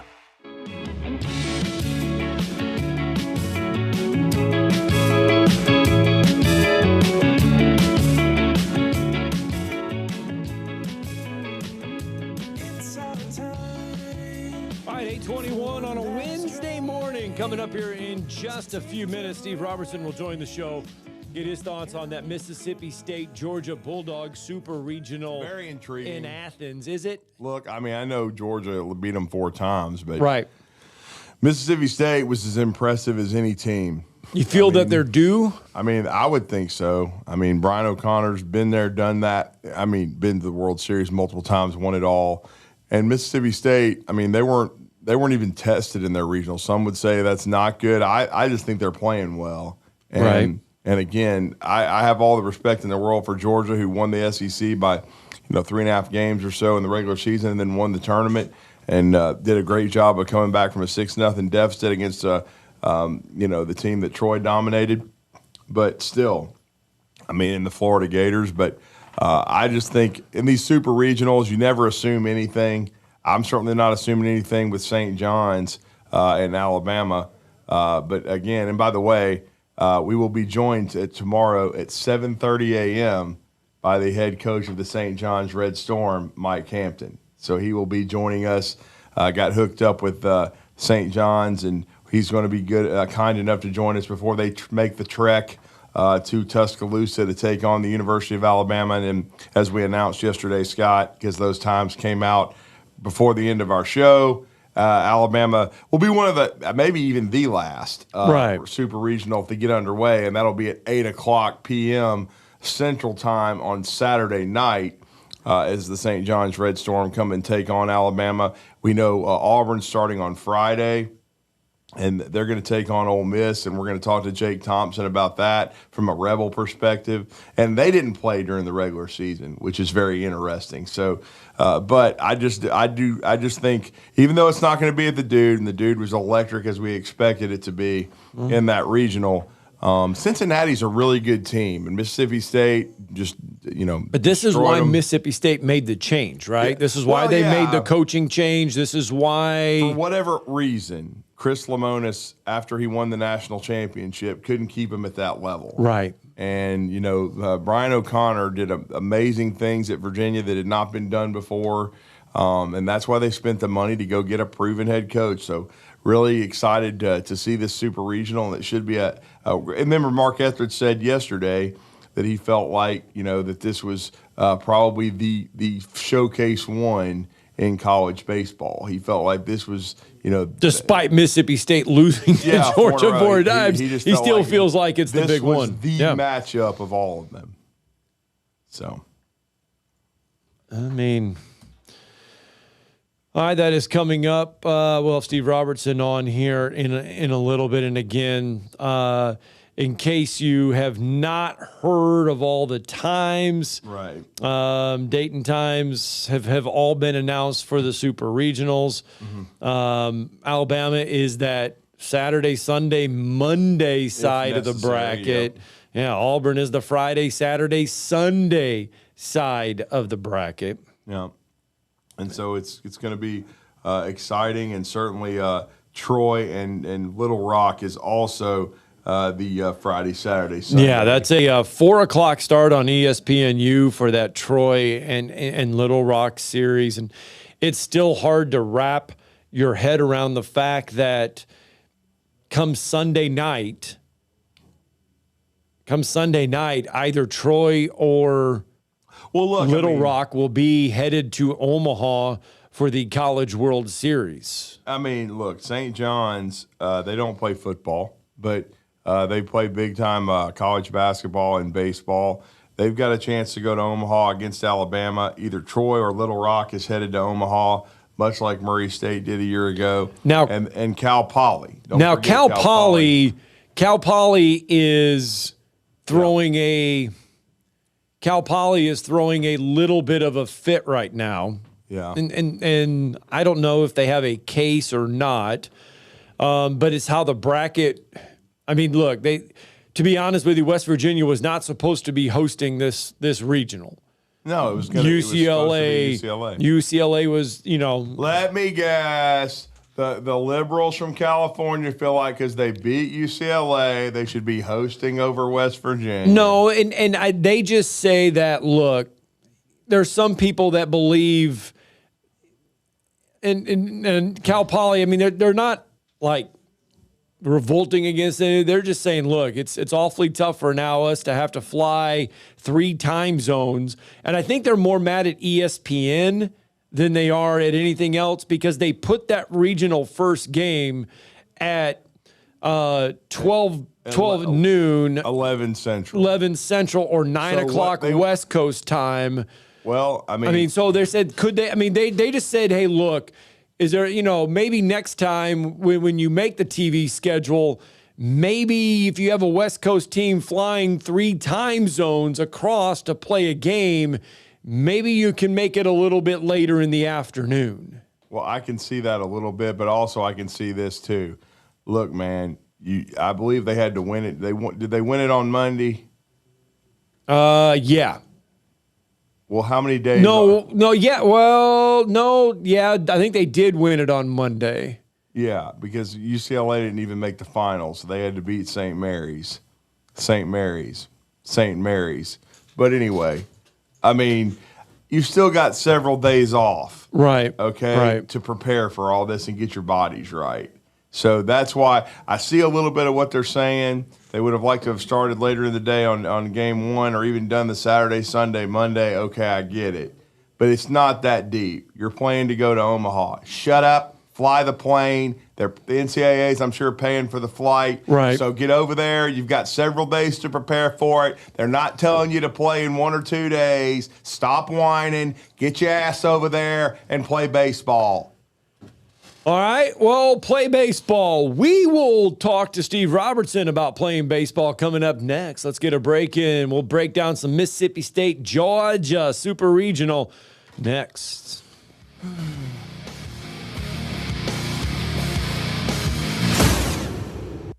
You're listening to Talkin' Ball on 97.7 ESPN The Zone. Travel accommodations for 97.7 ESPN The Zone provided by University Kia. Your Fox 54 weather. I'm Chief Meteorologist Jordan Dressman. A mostly sunny sky this afternoon. Temperatures climbing into the upper 70s and lower 80s. Going to be a fantastic day. We drop into the upper 50s as we head into the overnight. A mostly sunny to partly sunny sky for your Thursday. We climb consistently into the lower 80s. We're going to repeat this as we head into your Friday. Mostly sunny. Temperatures climbing into the lower 80s. Your Fox 54 weather. Only on 97.7 ESPN The Zone. The End Zone Sports Bar has done it again. This time, they're bringing their jumbo wings, handcrafted burgers, Tex-Mex, and New York-style pizza to the Midtown District with their new location on McMurtry Drive Northwest opposite the Target Plaza. Tuesdays at the End Zone means half-price burgers, and Wednesday is $1 jumbo wings all day long. The End Zone also features Sunday ticket for all your NFL viewing. The newest End Zone Sports Bar in the Midtown District on McMurtry near the Target Plaza. Get in the End Zone.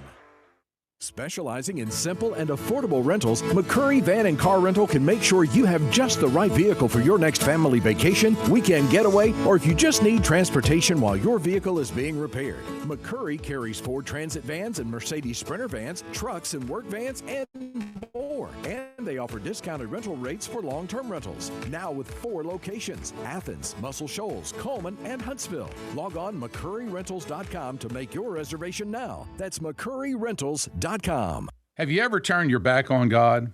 Have you ever absolutely known the right thing to do and just turned around and walked away in disobedience? I know that I have. Aren't we thankful for our great and merciful God who loves us and forgives us and remembers our sin no more? I'm so thankful that His mercies are fresh every day. I need that, and I suspect you do too. Hey, I'm John Dees, pastor of Cross Point Church, and if you're looking for a church home, come see us. We're smack dab across the street from the YMCA in Madison, and check us out at cpcfamily.org. You've been paying on that life insurance policy for years, but maybe you don't really need it anymore, or it's gotten a bit too expensive. Well, before you just let it expire, let Neighbors Insurance Solutions share with you some alternatives that you haven't considered. Don't throw away something that still may have great value for you. If you want to learn more about what Neighbors Insurance Solutions can do for you, call 256-763-7693. A death benefit could be a life benefit. Learn more at 256-763-7693. Hey, I'm Bobby White, and our employee pricing for everyone is in high gear right now at Lynn Layton Ford in Decatur. That's right, everyone in the Tennessee Valley can get our special Ford employee pricing on over 280 available new Fords. Save up to $15,000 off MSRP on remaining new 25 F-150s and up to $8,000 off MSRP on new 25 Broncos. With your good credit, you can save thousands with financing as low as 0% on select new models. And always remember, Lynn Layton Ford will never charge you any mysterious dock fee or some hidden markup. It's simple. You pay what we pay on 280 new Fords. That's right, $15,000 off MSRP on new 25 F-150s, $8,000 off MSRP on new 25 Broncos, or lock in 0% financing on select new models. Come see us at Lynn Layton Ford, right in the heart of Ford country, just a mile south of the Beltline indicator, or online anytime at lynnlaytonford.com. I'm Bill Crawford, the host of The Point with Bill Crawford. Tune us in Monday through Friday from 2 to 4 p.m. on Talk Radio WZZN.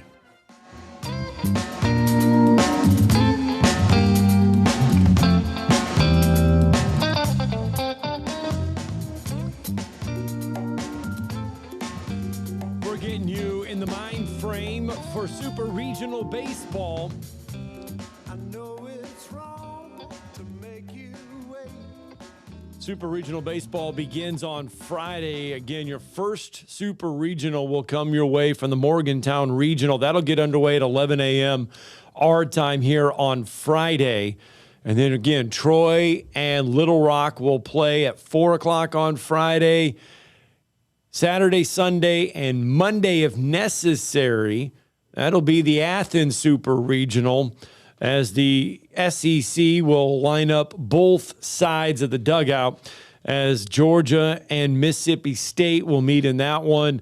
Game one is set to get underway 10 a.m. our time on Saturday morning. Early wake-up call if you Mississippi State fan here in the Tennessee Valley. Well, and if you are a Mississippi State fan, you're certainly very familiar with our next guest, best-selling author, part of genespage.com, of course, which is part of 24/7 Sports. And then he's had a remarkable career. He does a great job with his Boneyard Daily podcast when it comes to the maroon and white of Mississippi State. And we always enjoy catching up with him. And he will be there, of course. He follows this program home or away, this baseball program, under the first-year leadership of Brian O'Connor. And they will take on the Georgia Bulldogs, the SEC regular season and tournament champions in Athens at Foley Field, starting at 10 a.m. Central Time. But I know Mississippi State is looking forward to this. It's why Coach O'Connor was brought in. And I will say they were as impressive as anyone, probably the most impressive, as they ran through the Starkville Regional unchallenged. And really, I thought took care of a really good Cincinnati ball club. I think they're playing their best baseball. We'll get his opinion right now, as Steve Robertson has been kind enough to rejoin us to preview this Super Regional here on Talkin' Ball this morning in Huntsville, Alabama. Steve, you're with Drew and Scott once again. Good morning. Hey, good morning, guys. Good to be with you. Yes, sir. I would say, was there any certainly the atmosphere was electric as we expected it to be, but was there any aspect where the dogs weren't clicking? I thought they were very impressive this past weekend. Yeah, I don't know if you could really draw any complaints from the weekend, and I think you hit it well, Drew. You know, you want to be playing your best baseball this time of year, and I believe Mississippi State is trending in that direction. Obviously, getting Ryan McPherson back, your Friday night guy to start the year, really the first 6 weeks of the season, then you miss him for 2 months. Well, there was a plan put in place to make sure that he was good to go for postseason play, and now here we are, and he's a pitcher that Georgia hadn't seen before. And that's one of the things I think that could be an interesting element of this. Well, and then you look and you say not much to complain about in the regional play, but in Mississippi State, they've hit some home runs. 117, I believe, coming into regional play. And I mean, the numbers were good there, a lot of bombs, but they did the opener the old-fashioned way by just hitting the baseball, getting on base, moving the runners, hitting the baseball, moving the runners. Hit some bombs against Cincinnati, but they did a little bit of everything in that regional. Well, they did, and that's kind of been the story of this offense. Like, you look at Georgia, right there, they're incredibly reliant on the home run. But that team was built for that ballpark, right? And to be fair to Georgia, the power has traveled some too, but just not at the same frequency. I mean, that's going to happen for everybody with different hitting backgrounds and all that. But yeah, this Mississippi State offense, when you look at runs scored and you look at batting average, they're very similar. State's getting it done more with doubles, more so than home runs. Even though State set a school record at home runs this year. But offensively, these teams are similar from a run production standpoint. And I think that will be interesting this weekend. Now, obviously Georgia's 4-0 against Mississippi State, and there's no getting around that, right? And so you ask yourself, well, if you just say you're 4-0, are they just simply better? Well, I think when they played in Starkville, they were better, but I think State also aided in some of their own demise. And I kind of broke that down yesterday. Mm-hmm. Yeah, when Tico pitched, that's Thomas Valenkas, in Game 2, through 6 innings, he'd allowed 1 hit and 2 base runners. Gives up a solo shot in the 7th, a solo shot in the 8th, and State ultimately loses 3-1. Mm-hmm. And so you begin to think about him going again. If he can replicate that performance in a game where Trey Phelps is not going to play, then certainly Mississippi State has a strong chance to get out first. And that's so huge in these super regionals, no question about it. And and then I'll just say, you look at the 4 games; they were all tight, including the one in Hoover. It was a 5-3 game. State had chances in all 4 matchups. And so Scott asked me before you came on, is Mississippi State due? I think you can make that case. But, of course, you've got to go out and execute. You've got to pitch well. You've got to get the timely hit. It's baseball. But I definitely think there should still be some confidence on the Mississippi State side. These weren't one-sided contests. No, absolutely not. And, what's interesting, you go back to the Friday night game, McPherson wasn't in a rotation, obviously. Right. He was still rehabbing. State threw Charlie Foster in that game. And, he's the guy that, has kind of fallen by the wayside a little bit. But, the kid went out there and did what he felt like he could do, and he didn't have a good outing against Georgia. So State's down 4-0 in that game before anybody gets comfortable. And then you're chasing the game, and then State kind of rallies back in. Then Brendan Sweeney comes in and gets a back-to-back home runs. Well, that's another guy that hadn't pitched here basically in the last month. So I think at that time, State was still figuring out who they could trust. But, yeah, you can pick any game apart. But, really, what I think Georgia has done really well against Mississippi State is they have been able to execute pitches and stop State from stringing things together. State may get a hit or 2 in an inning, but they haven't had the big inning. And you go back to Hoover, this Georgia pitching staff was able to entice 3 double plays. That when State did get a rally going, they were able to shut it down. And of course, I guess the game ended 5-3 or something like that. It was a competitive game, but it boiled down to one swing, and Georgia's the one that made the swing. And this is a super region. This is why I think, and Drew and I talked about it earlier. This is Brian O'Connor. This is where he shines. This is why Mississippi State has brought him in. You get to the super regionals at Virginia. He was really good at super regionals. 7 of the 9 super regionals at Virginia, he won those 7 of 9. This is why Mississippi State brought him in, right? Well, we hired Brian O'Connor to win multiple national championships. It wasn't just enough to host a regional. Yes. And nobody in Starkville, Mississippi is satisfied that State won a regional. We're happy, but that wasn't the goal. It wasn't just to host and win and just reach the supers and put another decal on the wall. Mississippi State folks want another trophy. And you may not get it this year, but that's the reason Brian O'Connor was hired. You take a guy like him that had, and I won't say much less resources, but he didn't have the resources available to him in Virginia. He has at Mississippi State. And so now you've got a guy with a pedigree of getting to Omaha regularly, a guy that's played for 2 national championships, and you've given him more resources and a greater facilities than he's ever had. And now you just sit back and let him work, right? And so now here we are, as you mentioned. Brian O'Connor has always had this acumen for figuring things out and planning for the postseason, in season. You look at Jack Bauer, beginning of the year, you kind of wondered, after he gives up 3 consecutive jacks against Virginia Tech and Arlington, is this kid going to be able to help us? He's one of the first guys out of the bullpen now. And so everything about that was to prepare him, prepare this pitching staff, and prepare this team for the postseason. This weekend right here, this is why you play the whole year, is to get to Omaha. Mississippi State's now 2 wins away from getting to Omaha. Well, and you talked about the plan with Ryan McPherson that they executed, and of course he went 5 innings, was very solid in that win, the 19-5 win to win the regional championship over in Starkville. Is he going to start one of the first 2? What is the plan in your mind as they look to attack Georgia? And as you made a great point, that they haven't seen him. Well, we meet with O'Connor today at 1:30, and we'll ask. I'll just give you. Here's what I would do. Okay, I'll give you that. I would start Thomas Valenkas in game one because, number one, he's had great success, and I can tell you guys he was absolutely unconsolable after that loss. He was requested to do media win or lose and declined to do it, and they said he was just simply emotional after the ball game. And I like my eyes with Tomas Valenkas against them, especially without Trey Phelps in the lineup. And what's interesting about Phelps, I've got the numbers in front of me, and the one game, the 10-9 game, that first game that Foster threw, Phelps goes 3 for 5 with 4 RBI, 2 runs, and a walk. So he reached the base in 4 of 6. Against Valenkas, he went 1 for 4. No runs, no RBI. And so they're going to replace them with somebody, but obviously Trey Phelps is one of the best ball players in the country, and so it's a significant loss for them, even if it's just one game.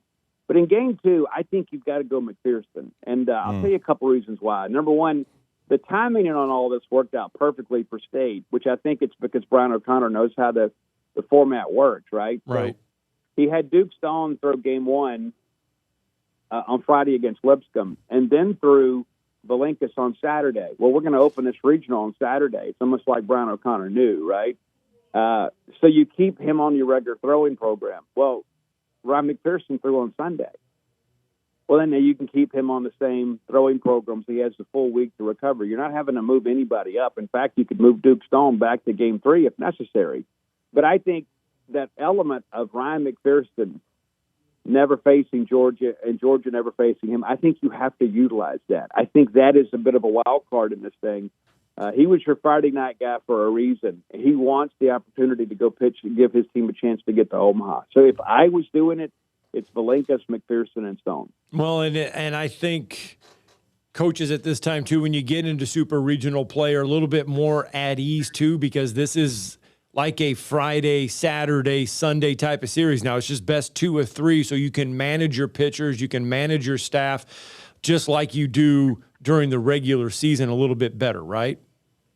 Well, sometimes it's harder to win a regional than a super regional. Because, Yes.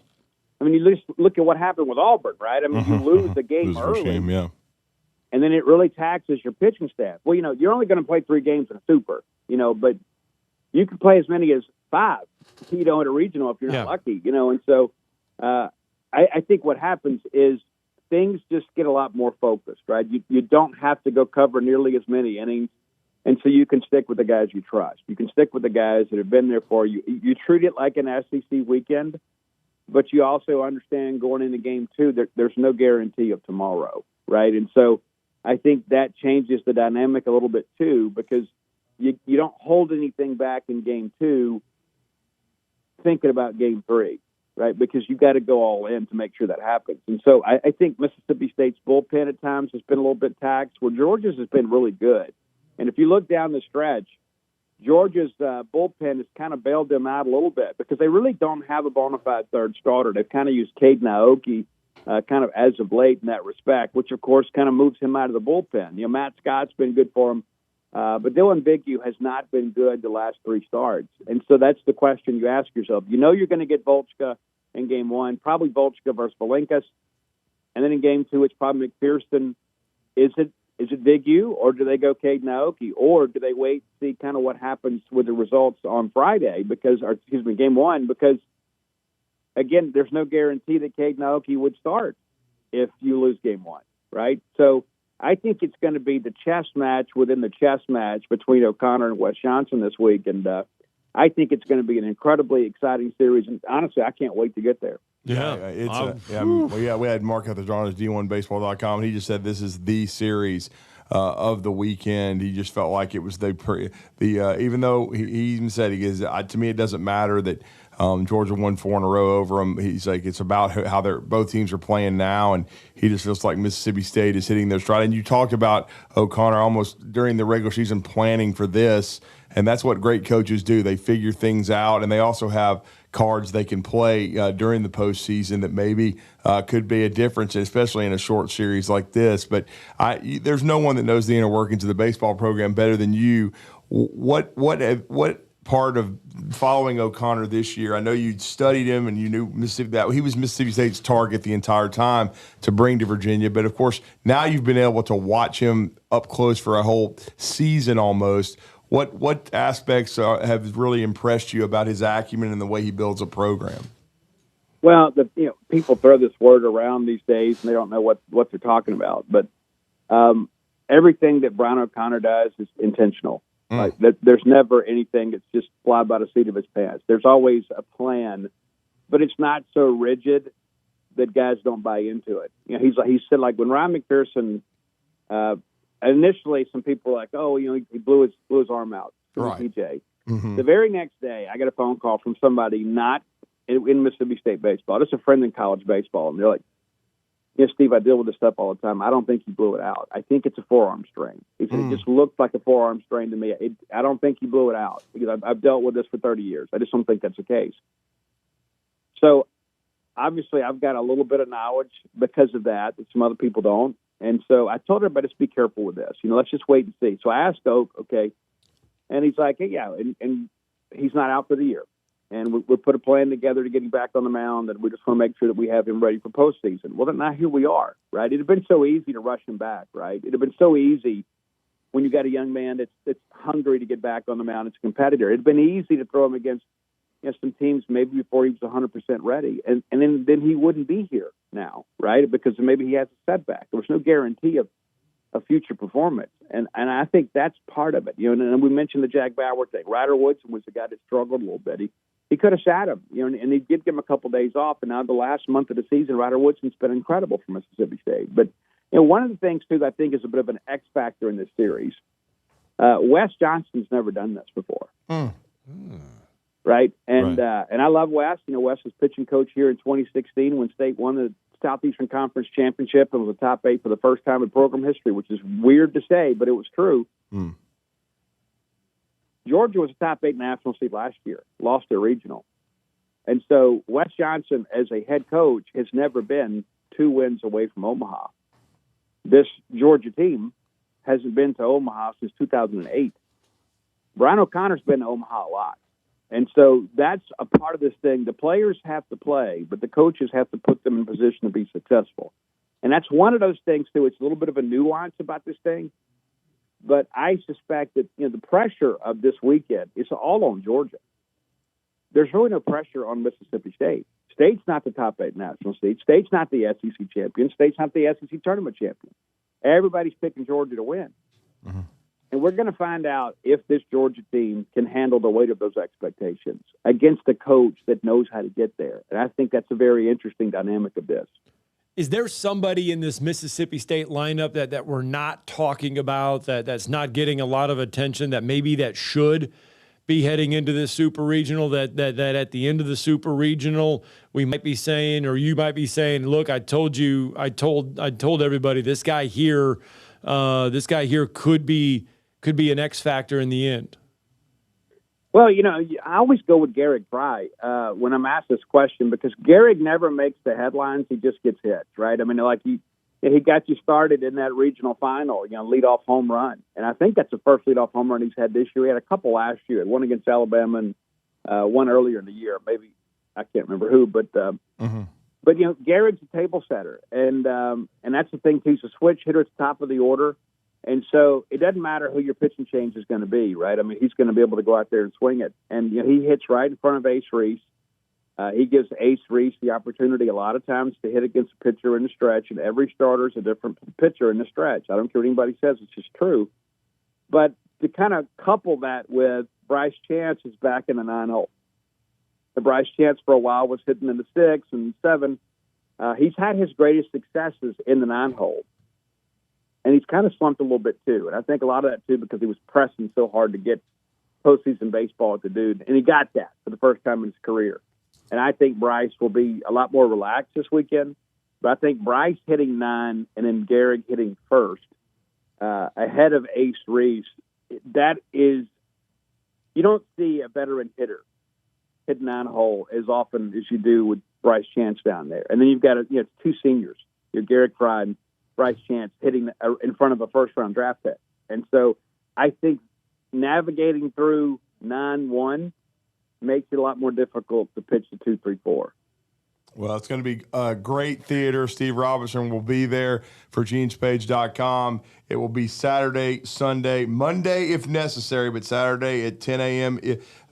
Central, 11 a.m. Eastern, and it's going to be brunch at Foley Field, but everybody's going to be watching it because I think it's the best super regional in college baseball. Well, Steve, we always appreciate the time.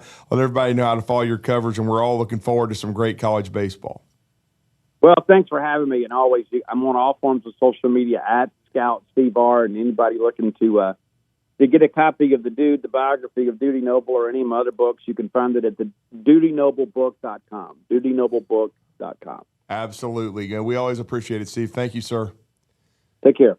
All right, thanks. Let's get a break in, wrap up this hour 2 next.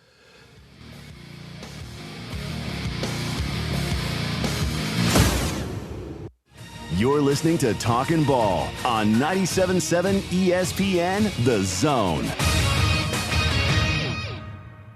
When you're craving a juicy, made-to-order burger with all your favorite toppings, it's time to head to Five Guys Burgers and Fries. Fresh, never-frozen, hand-formed patties, crispy, fresh-cut fries, savory hot dogs, and topped off with an ice-cold real milkshake. Five Guys knows what you like. Come and get it in Huntsville on North Parkway and on Enterprise, and in Madison on Moonshot Drive and Highway 72.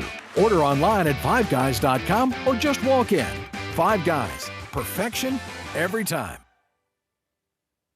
Normally, when you call a roofing company, all you hear is, you need a new roof. Not when you call Fleming Roofing and Restoration. Since 1965, the folks at Fleming have been focused on what you need, whether it's an easy repair or a full roof replacement, commercial or residential. And when it comes to storm damage, you want Fleming on your side. They know all the ins and outs of insurance claims and will guide you through the entire process. Log on FlemingHSV.com and book your free estimate today. Fleming Roofing and Restoration. We show up. I'm attorney Gary Lackey. I know your accident is the real thing, and they happen to real people. I'm attorney Justin Lackey. There's a lot of talk right now about bigger, but when you've had a wreck, is bigger better? I'm attorney Jennifer Lackey. Do you want to be just a case number? With offices in Huntsville and Scottsboro, we take the time to help. The Lackey Law Firm. The Lackey Law Family. 1-800-4-RIGHTS. No representation is made that the quality of the legal services to be performed is greater than the quality of legal services performed by other lawyers. AL cert number 21014. Welcome into the hottest and coolest game show around called The Freeze. Today's contestant, Bob. Bob, can you tell me the heating and air business that provides free service with repair? Is it Talent Heating and Air Conditioning? Can you tell me which heating and air business provides free second opinions? Talent Heating and Air Conditioning. You are our grand prize winner. You have won a visit from the #1 heating and air business in the Tennessee Valley. Talent Heating and Air Conditioning? That's right. Talent Heating and Air is coming to you. This is Thomas with Talent Heating and Air Conditioning, and you don't have to win a game show to use us. We have free second opinions year-round, and we're doing free service calls with a repair. So just remember, call Talent Heating and Air Conditioning at 256-503-4490 or visit us on our website at talenthvac.com. You've got to experience Toyotathon at Bill Penny Toyota. They've got the selection with over 700 new Toyotas to choose from. And they've got the extras with Bill Penny perks and a 10-year unlimited warranty. So get on over to Bill Penny Toyota today and experience Toyotathon. Bill Penny Toyota in Huntsville and online at BillPennyToyota.com. Bill Penny's Toyota 10-year unlimited warranty is valid through the 10th year of ownership. Valid on new vehicles only. See dealer for details. This segment of Talkin' Ball is brought to you by University Kia, the #1 volume Kia dealer in the state of Alabama. You said it's been all local music?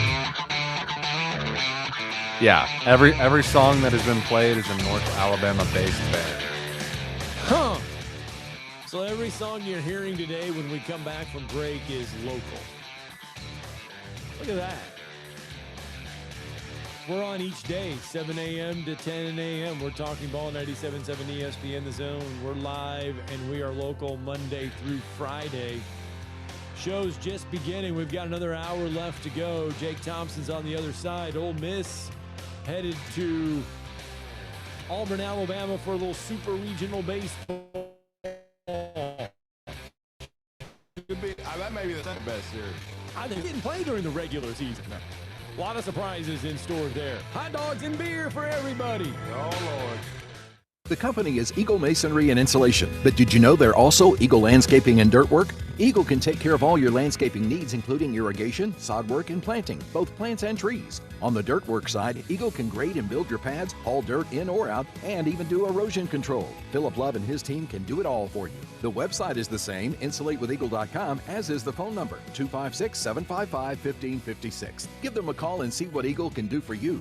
Eagle saves you time. Eagle saves you money. Check out our latest zone deal. Bad Daddy's Burger Bar with 2 locations, right off the Parkway in downtown Huntsville, as well as in Madison at Cliff Farms. From burgers to non-burgers to giant chopped salads. Plus, don't forget the shakes and desserts. That's all at Bad Daddy's Burger Bar. Just head over to our website, 977ESPN.com. Zone deals on 97.7 ESPN The Zone. This summer, we make HVAC history as Sensagreen Heating, Cooling, and Insulation celebrates our country's 250th birthday. Happy birthday, America! In honor of crossing the Delaware River and kicking Cornwallis out of Yorktown, Sensagreen now offers $1,776 off new HVAC systems. Give me liberty and a new HVAC smart system this summer at Sensagreen with Bryant. Whatever it takes, just like our founding fathers. USA! USA! USA! Alabama license number 12705/52808. We are a nation that has overcome. We are no strangers to adversity. It's because we've been through challenging times and always come through more capable than before. We are strong, over 300 million strong, and together we're at our best. Join us for America's semi-quincentennial. That's right, 250 years in 2026. Visit America250.org. This hour of Talkin' Ball is brought to you by Hyundai Decatur, located on the Beltline. In the market for a new or used car? Look no further than Hyundai of Decatur. With a large inventory of new, used, and certified pre-owned Hyundai models, Greenway Hyundai of Decatur is here to service all of your Hyundai needs. Come visit our exceptional service department as well. With state-of-the-art facilities and a caring team of automotive professionals waiting to service your vehicle, make Hyundai of Decatur your #1 choice for all your automotive needs. Give them a call today at 256-274-0279 or visit them online at greenwayhyundaiofdecatur.com.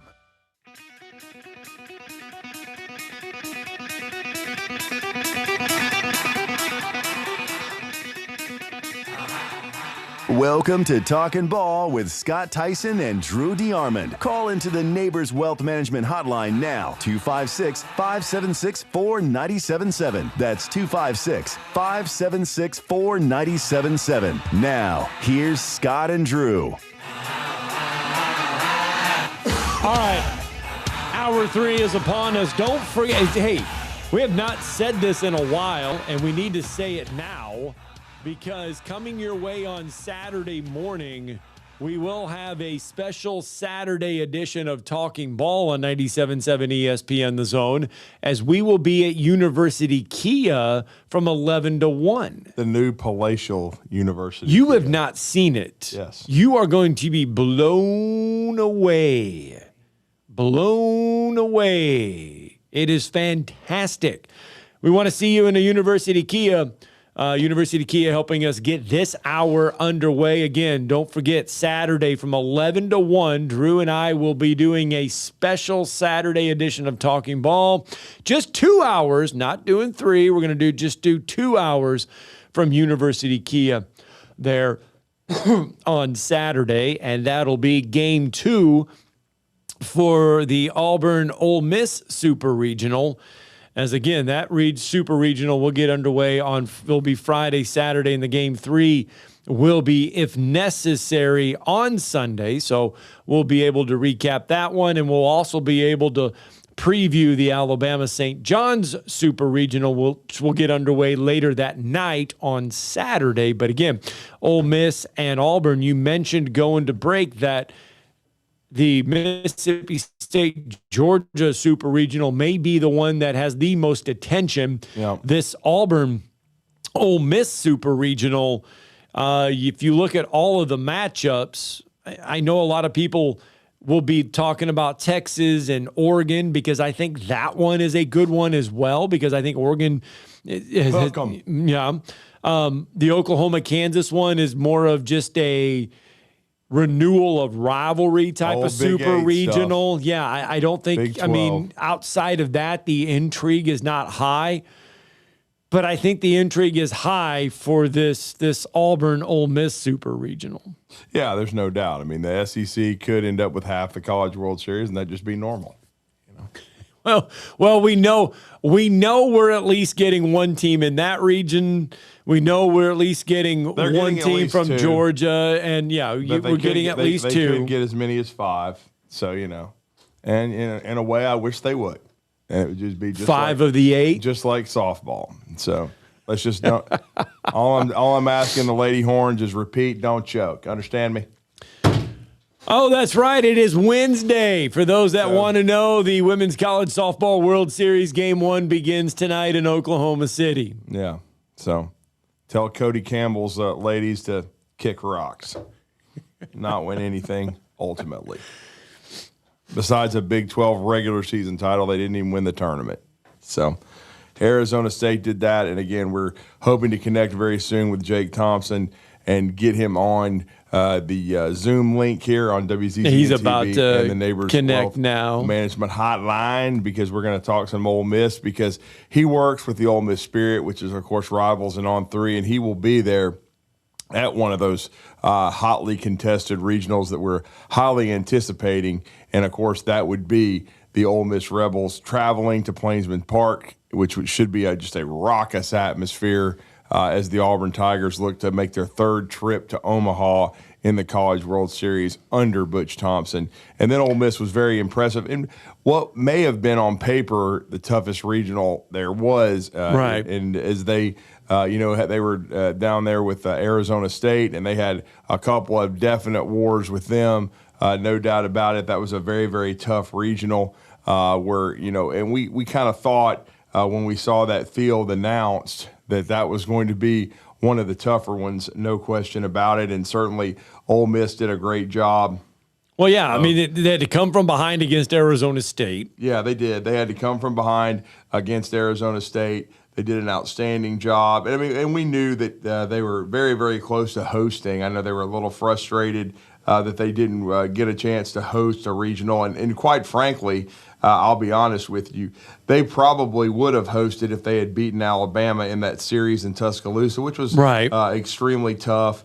They won 2 out of 3, but when they had to go to Nebraska, we knew that it was going to be a very difficult one because Nebraska is a really good team, even though they do come from the Little 10. But you got Arizona State, who's a very, very they were probably the most dangerous 3 seed and a very, very talented team out of the Big 12, and even South Dakota State. So it was one of the best regionals, no question about it. And I thought Mississippi State really played well. Can you believe? Ole Miss really played. Can you believe though that it's the first time since 2022 that Ole Miss is heading to a super regional? I mean, yes, because Coach Bianco had a little bit of trouble after they won the national title in 22. They had a couple of years where they were a little down. And then stupidly people were talking about he needed to be fired or retire and stuff like that, which is stupid.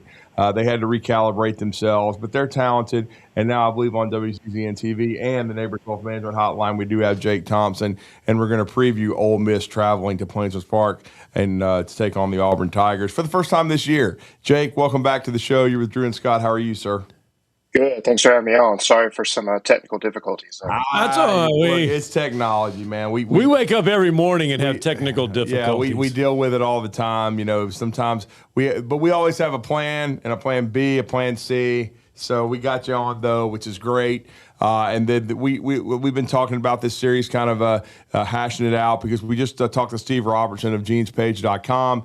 And, of course, that's going to be a big-time series with Mississippi State taking on Georgia. But they actually played 4 times, 3 in the regular season in Starkville and then once in Hoover. But it's interesting, quite a rivalry over the years, but no Auburn and Ole Miss this year so far.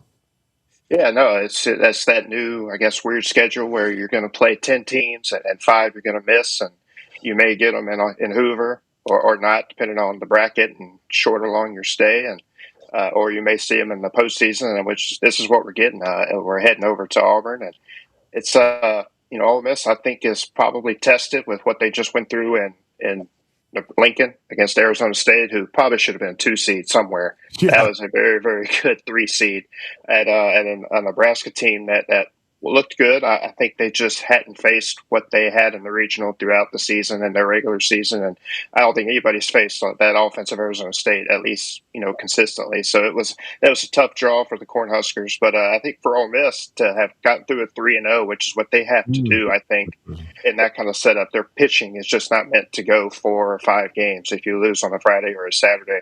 But for them to get through that 3-0, to win a couple of extra inning games, which is something they weren't able to do against Georgia and some other teams that they had those kind of marathon games with during the regular season. So if you're going to go face another good SEC team, I think you had to have faced the kind of opponents they just faced. So confidence is high. We talked to them yesterday a little bit, after they got a little bit of rest, and they were able to prop their feet up on Monday and watch Auburn and Milwaukee play late into the night. And so I think they had that advantage as well with, Auburn really only getting today kind of to rest before that. I'm sure they practice tomorrow, and then they fire it all up on Friday again. Mm-hmm. Dom Decker, kind of an up and down regional, but it mattered. I think he mattered the most when they needed him. He went to Omaha with Murray State last year too. At the end, yeah. Yeah, no, Decker, Ole Miss was on the other side of things with Dom Decker last year. It was very strange to see him and Bianco on the podium late Sunday night, sitting together, advancing to a super regional. After just a year ago, it was Bianco sitting with other players downtrodden after Decker and his Murray State Racers knocked him out of the Oxford Regional on that Monday night. So, that was a good transfer acquisition. I think I asked Mike after the game, and was it weird or surreal? Did y'all have time to kind of process this weird, bizarro moment that the transfer portal allows you now? And he said, well, I hugged him in the outfield after and said, thanks for coming to the other side. So they understood. And like y'all said, when it's June or late May, it feels like Dom Decker has turned it on, and they're going to need that all weekend over in Auburn. I mean, it's going to have to be their A+ game against this Tigers team. Well, and then and I know everybody was kind of holding their breath, because when Auburn lost the first game to Milwaukee, if they had not won 5 in a row and come back out of it, then we would have been in the Oxford for a super regional. I think everybody knows that, but Auburn, to their credit, was able to come back and do that. What was Coach Bianco's thoughts on the Tigers? They certainly have pitched it well all year. But I thought their offense was unreal too, because it really kind of had to be, because you were going to be taxed a little bit pitching wise, so you were going to have to swing the bats, and certainly Auburn as a team, and especially behind the dish, swung the bat really well. Yeah, no, baseball is that weird game where you don't really start scouting until 2-3 days before, because you got those midweek games in between weekends, and But Mike's aware of what this Auburn team is. He's seen bits and pieces of them throughout the season, probably scouting other SEC teams they were facing that Auburn did play. But, we asked him it yesterday, and he said, well, we hadn't watched a lot, but we're starting now. And he knows what the pitching is. And I'm sure that for sure offensively, Chase Fralick is high on their radar with what he's done this past weekend and what he has done since I was just looking it up, because I think he only had 6 home runs before that first 5-game home run stretch. And so he's gotten 14 home runs since April 24th. So obviously he's found his swing in the back half of the season. And that's going to be something that, Friday night, which I assume it'll be Hunter Elliott, I'm sure they'll keep their rotation the same, Hunter, Taylor Raven, Cade on Sunday if they need him. But that's something Hunter's going to have to be really aware of. He struggled the back half of his season with tough outings in the first inning, giving up crooked numbers, serving up home runs, solo or otherwise. And it's just yet another offense similar to an Arizona State that they face that can get you down in a hurry if you're not, on your A game. And so that's something I'm sure pitching coach Joe Mangrum is preaching to his guys already. And what kind of impact has he had as pitching coach? Because we know for many years, until Coach Bianco hired him before this past season, Coach B was his own pitching coach. He handled the pitchers. He's a former catcher himself. What has the impact been bringing him in from the major leagues? Oh, I think impact was night and day already. His first season, he was here, but it's seen. Or it's grown even exponentially more, having another year and a first full off season between last year and this year with the guys that were here. Yeah. And a Hunter coming back and having Cade, who kind of showed something at the end of last year with his performance in the SEC tournament. A little up and down in the regional, but you saw what he could do, and that's what he was doing before that shoulder injury at Texas.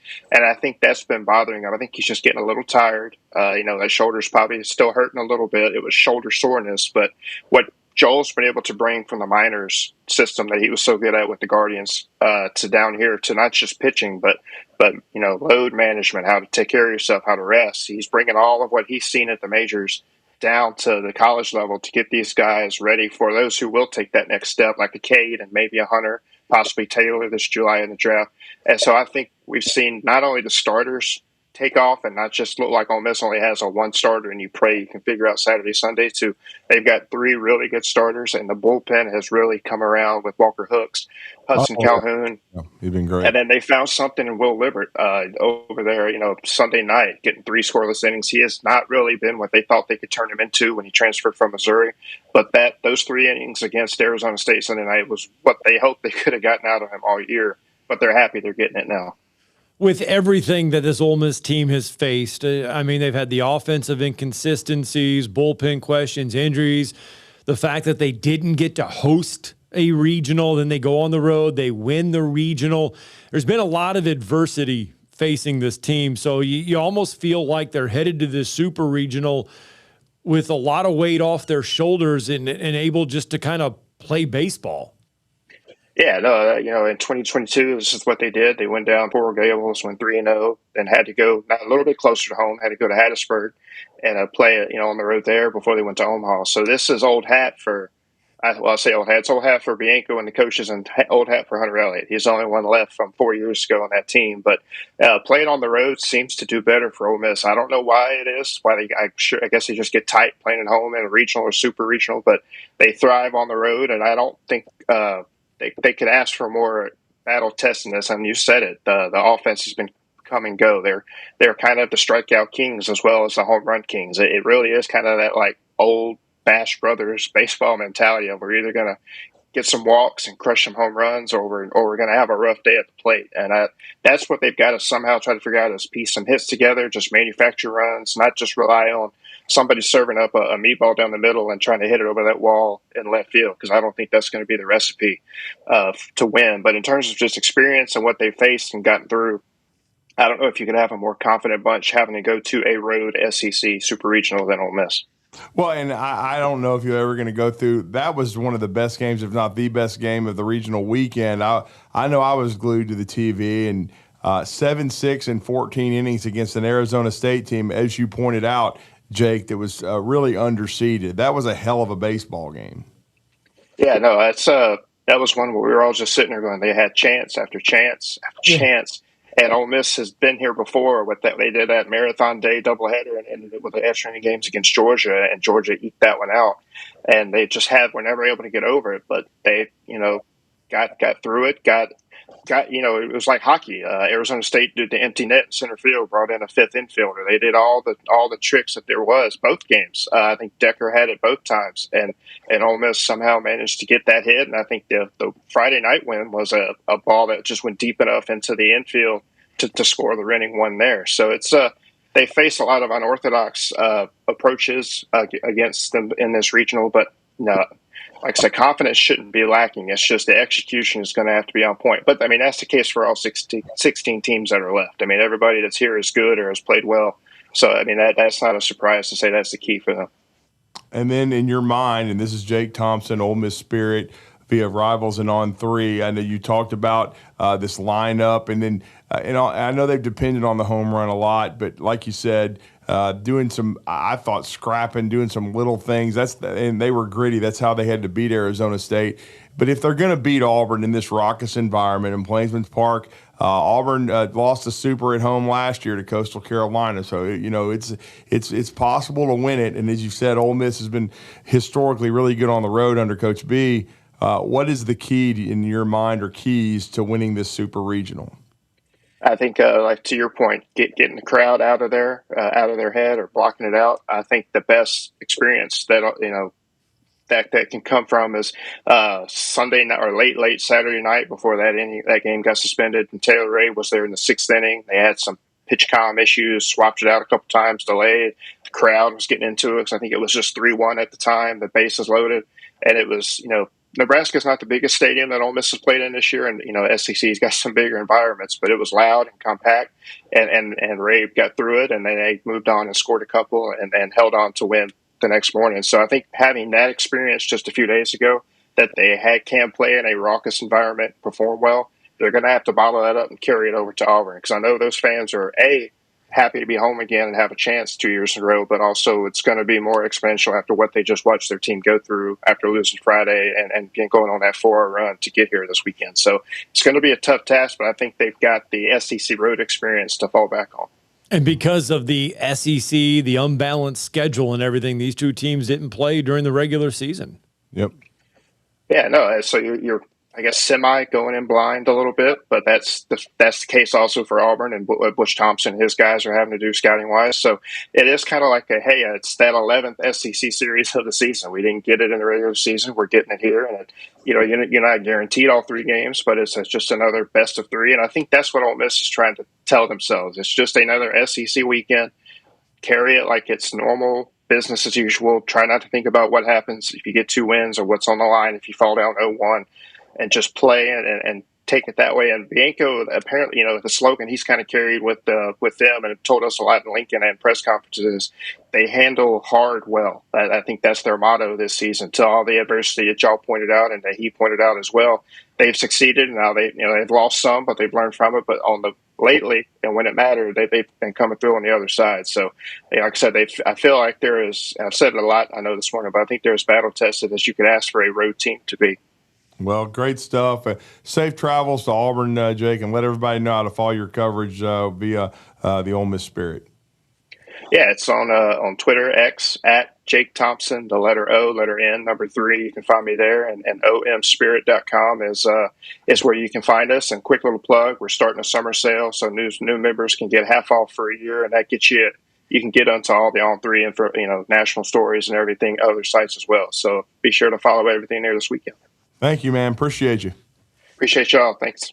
All right, we have got to get a break in. It's 9:20. Good stuff there. Talking Ball 97.7 ESPN The Zone.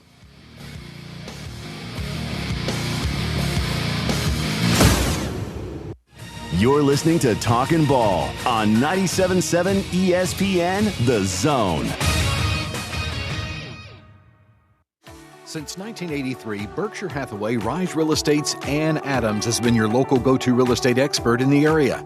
As a buyer, you can trust Ann's in-depth knowledge of the local housing market to narrow available properties down to those you'll be interested in, saving you time when shopping for a new home. When you're ready to sell, Ann's expert negotiation skills will ensure you get a fair price and hassle-free experience. Call Ann Adams today at 256-337-2625 or email annadamsrise@gmail.com. No representation is made that the quality of legal services to be performed is greater than the quality of legal services performed by other lawyers. A wise man once said, if you take care of old folks and children, everything in the middle will take care of itself. Hi, I'm Danny Aldridge, lawyer in Alabama and Tennessee. In the next 20 years, the number of those folks over 65 years of age will more than double. In our golden years, the most important goal is to be treated with dignity and have control over doing what makes you grateful with those you love. At the Aldridge Law Firm and the Legal Town Center, we're dedicated to help you with these goals, and we'll be there when life throws you those inevitable curveballs. Let us assist you with your legal needs, whatever they may be or become. You may reach us by phone at 256-534-3188 or online with Dan at danaldridgelaw.com. Just remember, we're here to help. Whether it's personal injury, wrongful death, fraud and cheat, or estate planning made complete, we're here to help. Tom Abraham here for my longtime friend Mike Owen of Owen Home Appliance. You know, Mike has over 25 years experience in the appliance industry, and since 2017, Owen Home Appliance has served customers in the Tennessee Valley with a focus on quality products, affordable prices, and excellent customer service. Owen Home Appliance prides themselves on community involvement as well, sponsoring local teams and events while making sure that you get the right appliance at the right price. Visit their highly interactive showroom in Lacey Springs, just 8 miles south of the river on 231.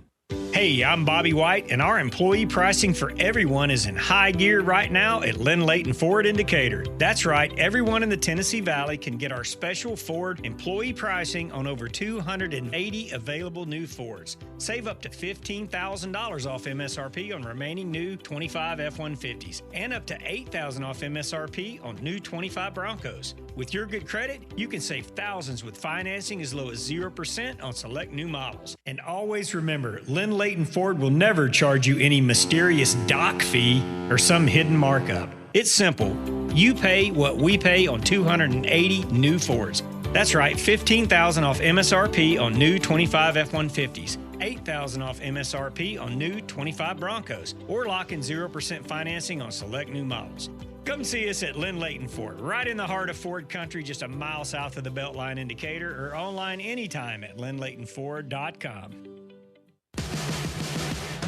Talkin' Ball with Scott Theisen and Drew DeArmond. Weekday mornings beginning at 7 a.m. only on 97.7 ESPN and the 97.7 ESPN The Zone app.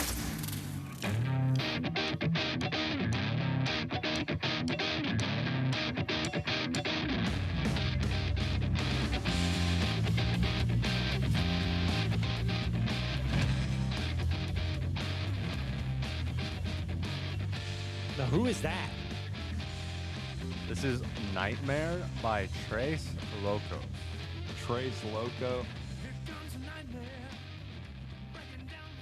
Okay.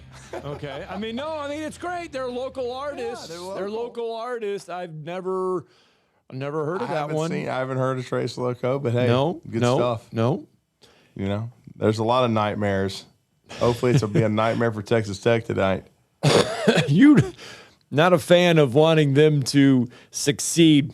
Hell no. It's a bad message. All right. So speaking of message, okay? Speaking of message, Butch Thompson, Monday night, this was the last thing that he said in his regional post-game press conference. And he kind of offered this up on his own. And I don't know if it's because Auburn had to go through the losers bracket or what it is, but he wants the NCAA to take a look at their regional format and make a change, because he says, look, we play best 2 out of 3 all year. You play best 2 out of 3 in the super regionals. You play best 2 out of 3 to win the national championship. He's like, but listen to Butch and see if Butch Thompson has a point. I will put out one asterisk out there is I'm getting really disappointed, which nobody cares, so I probably shouldn't say anything. But the regional format is really concerning me if we're talking about what's best for student athletes, because as I'm watching the TV and we're not playing, I got guys that are throwing 100+ pitches and full starts and coming back and having to pitch because of the format. I don't know what the answer is, but I hope people are looking at, and we absolutely put Hetzler in 100-something pitches and pitched him in 2 games to try to win, and you get yourself there. And we go 14 weeks building a team with the best 2 out of 3, and it's much more manageable than working for 9 months and then people asking these kids to have some out-of-body experience and do something that they haven't done all year. There has to be some type of talk, convening on what we're doing with this regional format because of what we've seen through the years, and was absolutely on display for the last 4 days around the country. Well, then what do? Do you make it? Do you make the 4-team regional a single elimination? Yeah, I mean, there's no other answer because they're not going to cut down on the number of teams. It's going to be a field of 64, right? Because of the money, and they need more. Exposure for college baseball. But I don't see them going to regionals that are all best 2 out of 3. It's just not going to happen. Nope. There's no way you can just, like Alabama would have hosted Alabama State in the best 2 out of 3. You win that, and then the next week you play another best 2 out of 3. You don't have regionals anymore. You just do. Then you're wanting to cut it down to a 32-team field because you're cutting 2 teams out of every regional. That's not going to happen. Just not. I mean, you know what it is? The only answer is allocate more money to college baseball, stop being a bunch of pansy asses, and let them sign more players. Right. Expand the rosters. Is that the solution to this? So you develop more pitchers, and you don't have – you want to know why you're bringing back other guys? Because the other ones suck. And you're afraid you're going to be ducking a whole lot, Gas House Gorilla style. Chucking and ducking. Yep. Anyway, I just thought that was interesting. I thought that he was interesting that he said, it's never going to happen. They're not going to cut 2 teams for each regional. It's just not. I know what Butch would say is, well, maybe you should have just won your first game, and then you don't. The only other thing would be, okay, for example, Alabama and Alabama State play a best 2 out of 3, and then that would have been, and then the other 2 teams play. Maybe at the same place, but they play a best 2 out of 3, and then the 2 winners play each other. In other words, it would have been what we saw in the finals. It would have been Alabama and Oklahoma State because Oklahoma State and UCF State would have played best 2 out of 3. But then you're just adding another round. So who knows? But still, it still taxes your pitchers, though, because you're playing an extra weekend. All right, in my opinion. Or if you play a best 2 out of 3 series at the beginning of the week and then at the end of the week, it still taxes it no matter what. Right. It's called expand the rosters and quit this stupidity of 11.7 scholarships, which has been dumb since the beginning of time. Let's get a breaking. Nick Kelly's on the other side. He's smart, and he'll talk to us about the Aiden Holloway situation. I told him we needed him to put his lawyer hat on again. Yeah, well, we're waking him up. Nick Kelly next.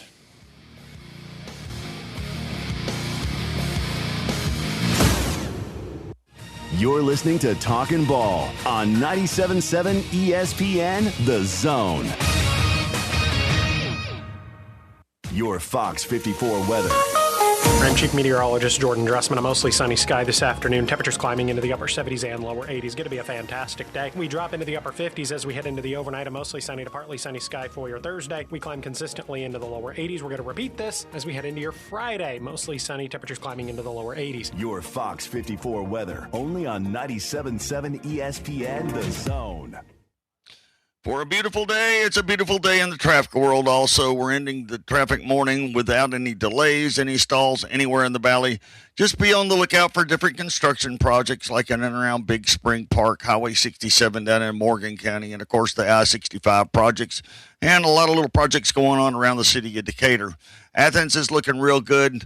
And like we said, just keep the seatbelts buckled, be patient, and slow down just a little bit as you drive throughout the day. Have a blessed day, and I'll be back this afternoon with regular traffic updates. From the Rock Creek Productions Traffic Center, I'm David Cruz, Mr. Traffic. SportsMed is the official team physicians of the Rocket City Trash Pandas. And if the pros trust SportsMed, you can too. SportsMed provides every service you might need for complete orthopedic care, specializing in orthopedic surgery, sports medicine, joint replacement, spine surgery, neurosurgery, and podiatry. And they offer their own brace shop, in-house full-body MRI, physical therapy, walk-in clinic, and so much more. 4 locations and on the web at sportsmedalabama.com. Tom Abraham here for my friend Ross Roberts and his team at Valley Equipment Rental, which will be hosting the show next Thursday from 10 to noon at their North Parkway location just north of Winchester Road. I'll be there for the annual open house brought to you by Blue Diamond Attachments, which will have their huge trailer and attachment display out there. Plus, they'll be feeding us barbecue pork and chicken with all the fixins. So come on out, get fed, see me, and check out the cool equipment at Valley Equipment on the North Parkway. That's Thursday, June 4th. Tom Abraham here for my friends at North Alabama Mortgage. Are you thinking about home improvements? Well, use your equity now and refi later. Or use your equity to eliminate consumer debt forever, then refi to a lower rate and shorter term when rates drop. North Alabama Mortgage can also help you if you're thinking about buying an investment property or a second home at the lake or the beach or in the mountains. We have great programs to make that happen. Visit NorthAlabamaMortgage.com to learn more. That's NorthAlabamaMortgage.com. The ultimate golf experience is waiting for you at the Golfus. For a limited time, you can get an unlimited membership for only $99 a month. Hit balls on the range, play any of our 2,000 golf courses, have a graduation party, or host a corporate event. For all the details, go to thegolfus.com. We have 2 locations in Huntsville and a location soon coming to Hughes Road in Madison. That's thegolfus.com. If you've ever been in a car wreck, it almost feels like being in a movie. I'm attorney Gary Lackey. I know your accident is the real thing, and they happen to real people every day. The Lackey Law Firm. I'm attorney Justin Lackey. There's a lot of talk right now about bigger, but when you've had a wreck and need a lawyer, is bigger better? The Lackey Law Firm. The Lackey Law Family. I'm attorney Jennifer Lackey. Having thousands of cases is impressive, but do you want to be just a case number, one with lots of digits? Or do you need a lawyer who gets to know you? With offices in Huntsville and Scottsboro, when you've been injured, we take the time to help. Even in your hospital room. Because at the Lackey Law Firm, you're not a number. We treat you like family because that's what we are. The Lackey Law Firm. The Lackey Law Family. 1-800-4RIGHTS. And if you can't come to us, we'll come to you. No representation is made that the quality of the legal services to be performed is greater than the quality of legal services performed by other lawyers. Talking Ball with Scott Theisen and Drew DeArmond. Weekday mornings beginning at 7 a.m. only on 97.7 ESPN and the 97.7 ESPN The Zone app.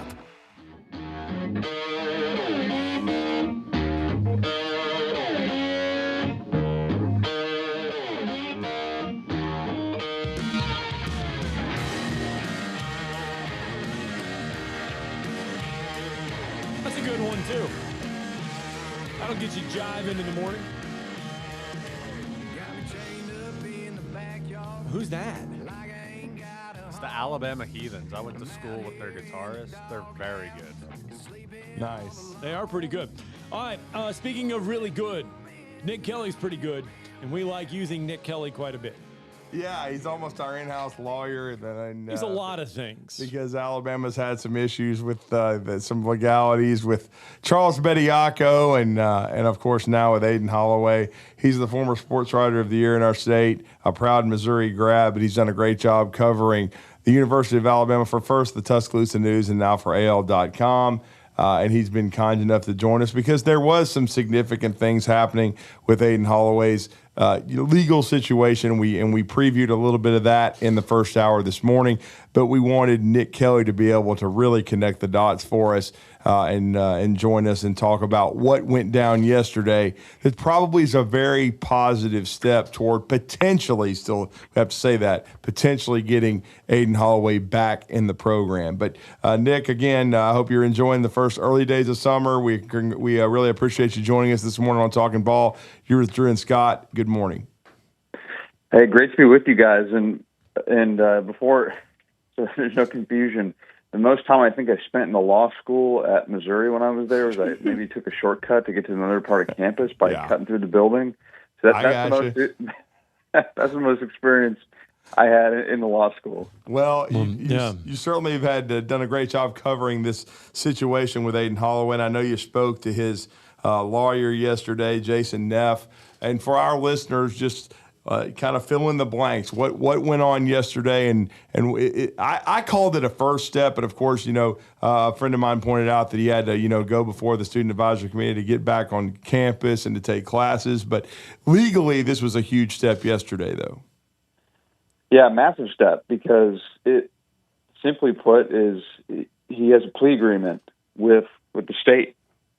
So Aiden Holloway essentially agreed to. So he was facing 4 charges, 4 drug charges, 2 felonies, 2 misdemeanors. 2 of them have been dismissed, but 2 of them are still, like, they haven't been dismissed, but they will be dismissed so long as he completes the second chance program is what it's called. Essentially, it's this program for first-time offenders that the state developed that allows them to go through this, and essentially just because of all of the drug cases that exist, it's part of a way to handle some of that if these are first-time offenders. And so now he can go through that program because he submitted that application about a month ago, and the state, the district attorney or assistant district attorney, and the judge signed off on it on Friday, so he could enter it right away. And that allows him to, as long as he goes through that and completes the requirements, he is going to have the remaining charges against him dismissed. Nothing will be on his record, and he can move on. Mm-hmm.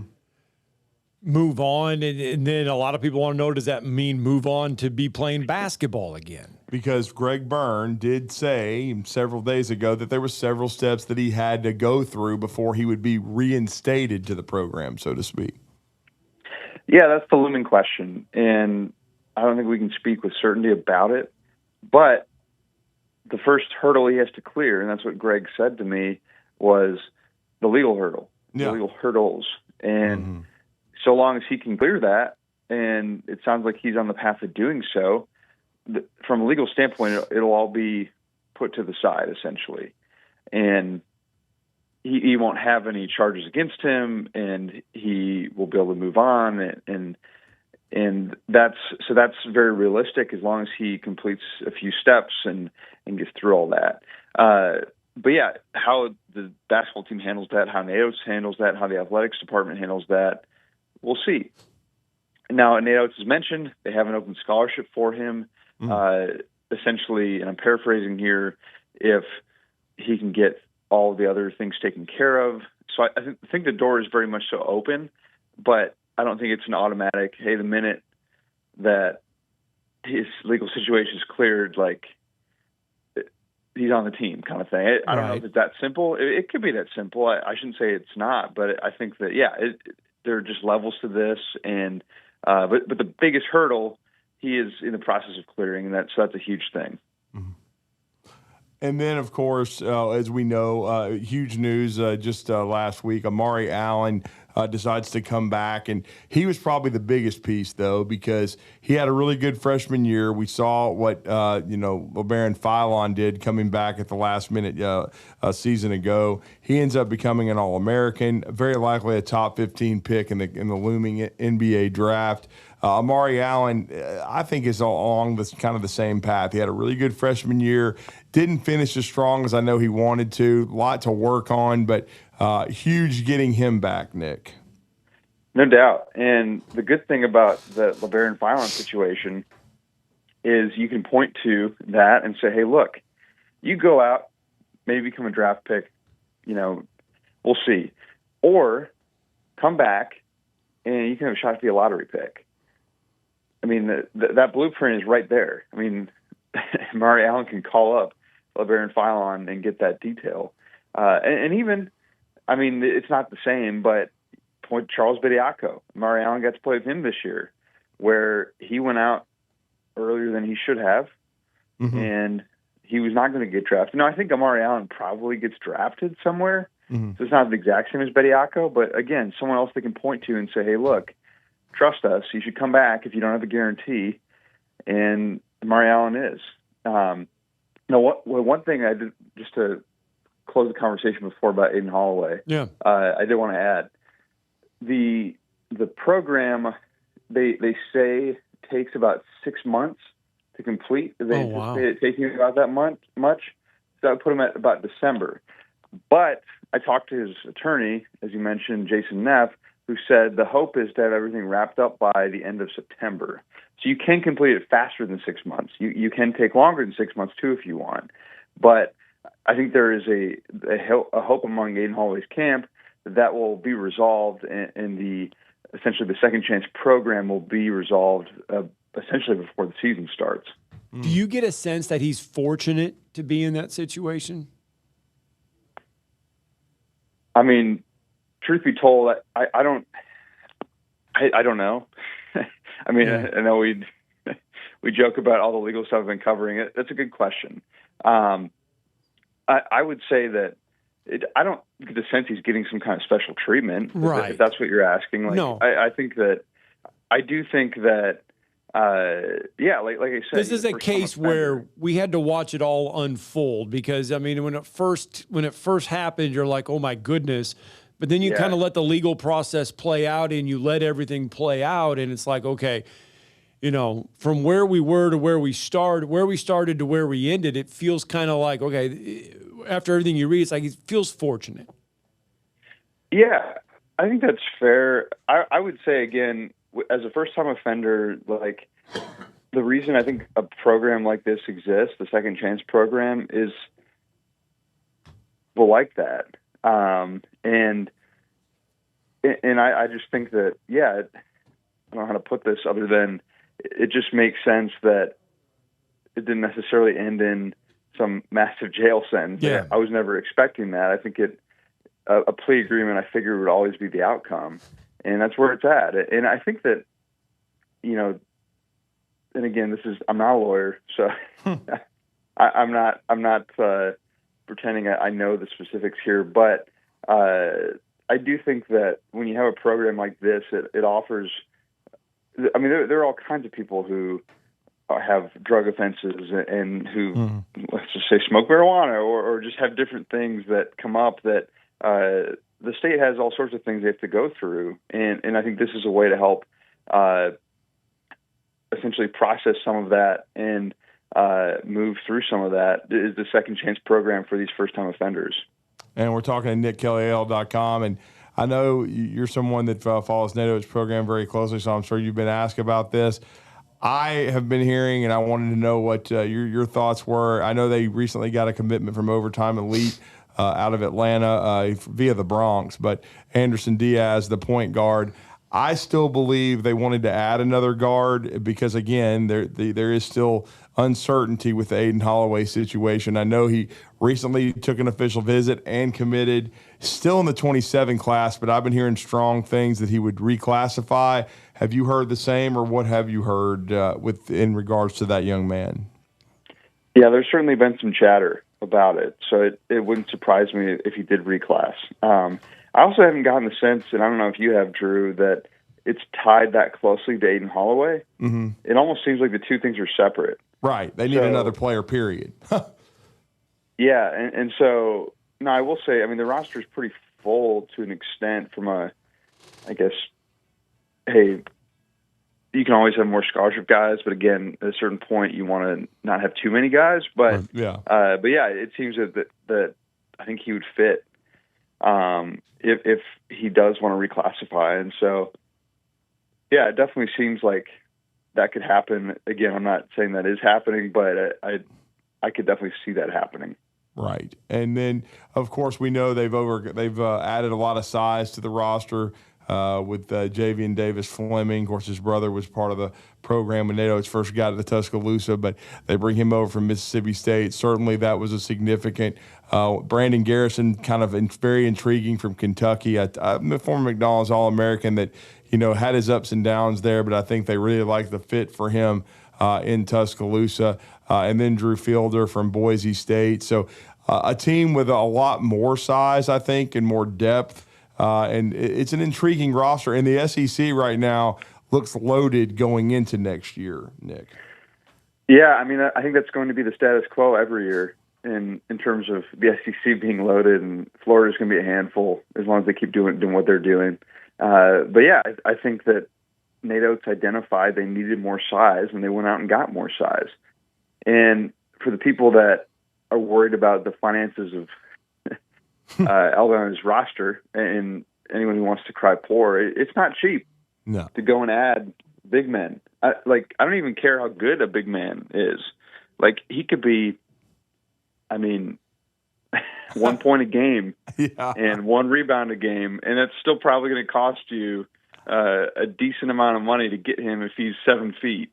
The fact they went and got these guys is big. They needed that. They certainly needed some more size, and I think they like what they have. I mean, I'm really intrigued by Drew. I think that, sorry, not Drew DeArmond, but we understand. Yes. The Boise State guy, but Drew, I'm sure you can hoop, but I don't know if you bring that kind of size. I ain't got no vert, man. I shoot a 1940s jumper, but Drew can definitely shoot. Drew Fielder, that is. Yeah, there you go. And I think he's going to be a really nice piece, and it could be a really nice guy for them to have at the 4. I mean, they can use him at the 4 or the 5, but I think at the 4, ideally, if Garrison plays well, Garrison to me is probably a bit of an X factor in terms of, hey, if he can reach his potential, he can be really good, but he has to reach his potential. So we'll see there. But yeah, I think some intriguing pieces, maybe not uber flashy, but I think some guys that you like what they have, and at least, again, they added some size. Yep. And now Nick Saban, Scott's been talking about he's going to Capitol Hill to talk about the bill. He just spoke. Yeah, he just spoke. I mean, speaking of lawyer hat, put your one on for everything on the Hill. On the bill there, Nick. Man, that's a whole other type of lawyering, and I've learned a lot about criminal defense and the criminal side of the law and everything, just based on some things I've covered the last few years. But when you start getting into antitrust and all the complications there, my head hurts. Like, I was down in Destin for several days for spring meetings, and I was listening to, reading as much as I could, talking to as many people as I could. My head just felt like it could explode from all the this could happen, this might not happen, this would work, this wouldn't work. Like, it's just so complex. Yeah, it really is. And I guess my final question is, I thought you were in Destin. What was your overall take on everything after the stay there? Well, do you want a macro take or do you want like a Bama take? Well, I would just say Bama, since because that's what who you cover, and really and kind of the macro too, a little bit of both, but because really what's going to affect Bama is what the SEC does. But what were your thoughts after you spent some time in Destin? Yeah, Kalen DeBoer, he said a lot. He didn't necessarily identify where he's at with some of the positions or the hot topics. I'm not surprised by that, but I will say, when he was asked about, hey, how many teams join the playoff? Like, what do you want for this format? Like, his consistent answer was, I'm just focused on winning. And that to me was what, it was coach speak, but at the same time, it definitely was not, I think it was true. I think it was something that, for Kalen, he is focused on winning. Like, he doesn't care how many teams are in the playoff. He's got to win. Yeah. So that to me was probably the biggest takeaway, is he's really dialed in on, hey, who cares how many teams are in this thing? Like, he's under pressure. He knows he is. He knows he has to win, and they'll take care of it. Well, good stuff from Nick Kelly. We really appreciate the time, the insight, especially into the Aiden Holloway situation. We always appreciate you putting on your legal hat, even though, as you said, you basically just walked by the law school. But, hey, that's just part of the gig, man, when you're covering this Alabama beat at least. But let everybody know how to follow you, and we really appreciate it. Yeah, just _ Nick Kelly, AL.com. Thank you, man. Thanks, Nick. Thanks, guys. All right, we said Nick Saban spoke. Nick Saban did speak. We'll hear from Nick Saban on the Hill about the bill. From Capitol Hill. Next.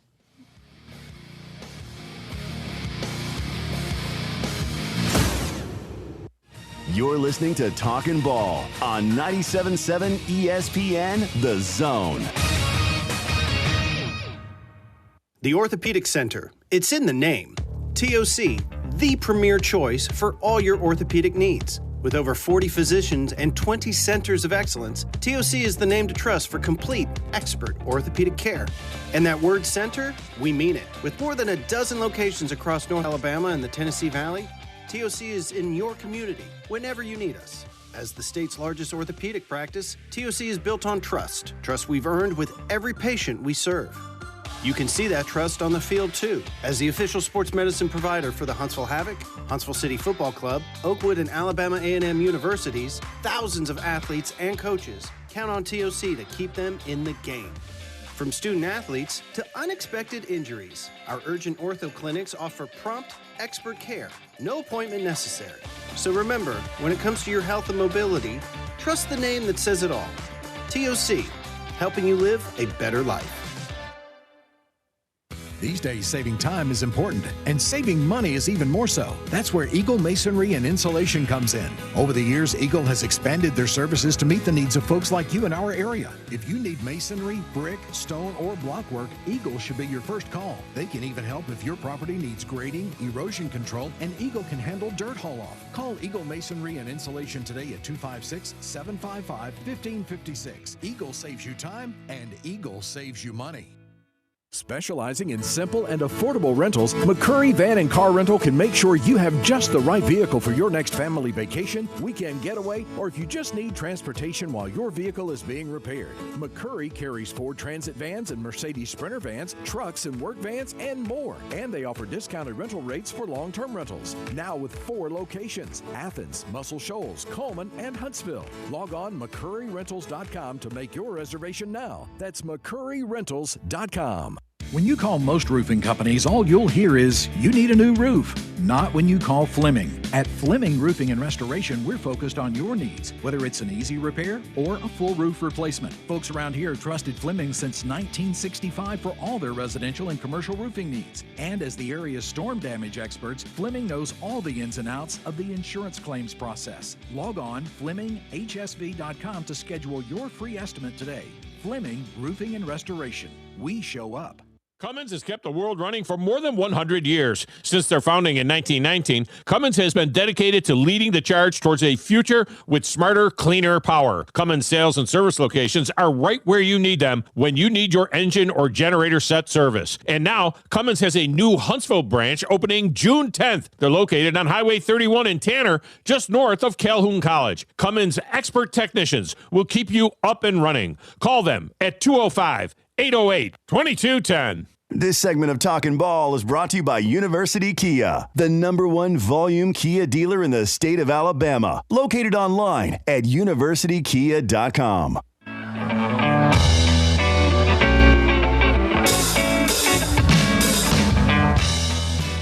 right, real fast, I mentioned we'd hear from Nick Saban. Here's Nick Saban talking about NIL when he arrived at Alabama.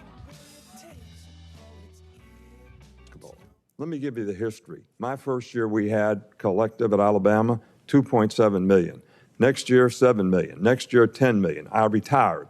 Next year, $17 million. Next year, $24 million. Now you have schools that have close to $40 million rosters.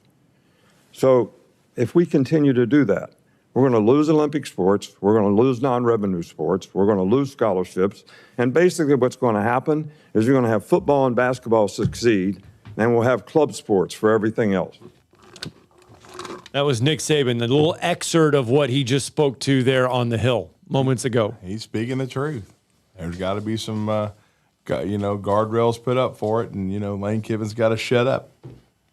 2 million to 7 million, then 10 million, then 17, then 24. Just keeps going up, and these people, they I just don't know how they see it's economically feasible. It's just not. You can't keep going back to the well for this stuff. It's stupid to be. Look, I want guys to be paid. I think they deserve it because of the money they bring in, but it's already getting crazy and out of hand, man, especially when you got second and third team guys thinking they should be making, $1 million a year. I mean, it's just stupid. Look what Oregon's paying for 2 quarterbacks. Right. And I mean, you got guys like Dante Moore. He would have gone in the first round. I understand he didn't want his life ruined by going to Cleveland or the Jets, but he decided to stay in school because he's probably making $5 or $6 million, to play 1 year. They were going to play Sleester that. I mean, Sleester, there's no telling what he'd have done with the money if they hadn't found out that he was a degenerate. All right. Brendan Sorsby, that is. We're going to get a break in. In fact, we're going to recoup and recover because we'll do this all over again tomorrow morning. Yep. 7 a.m. to 10 a.m. Each weekday morning, you can listen to Talking Ball on 97.7 ESPN The Zone. We're back at it on a Thursday morning. Stay safe out there, folks.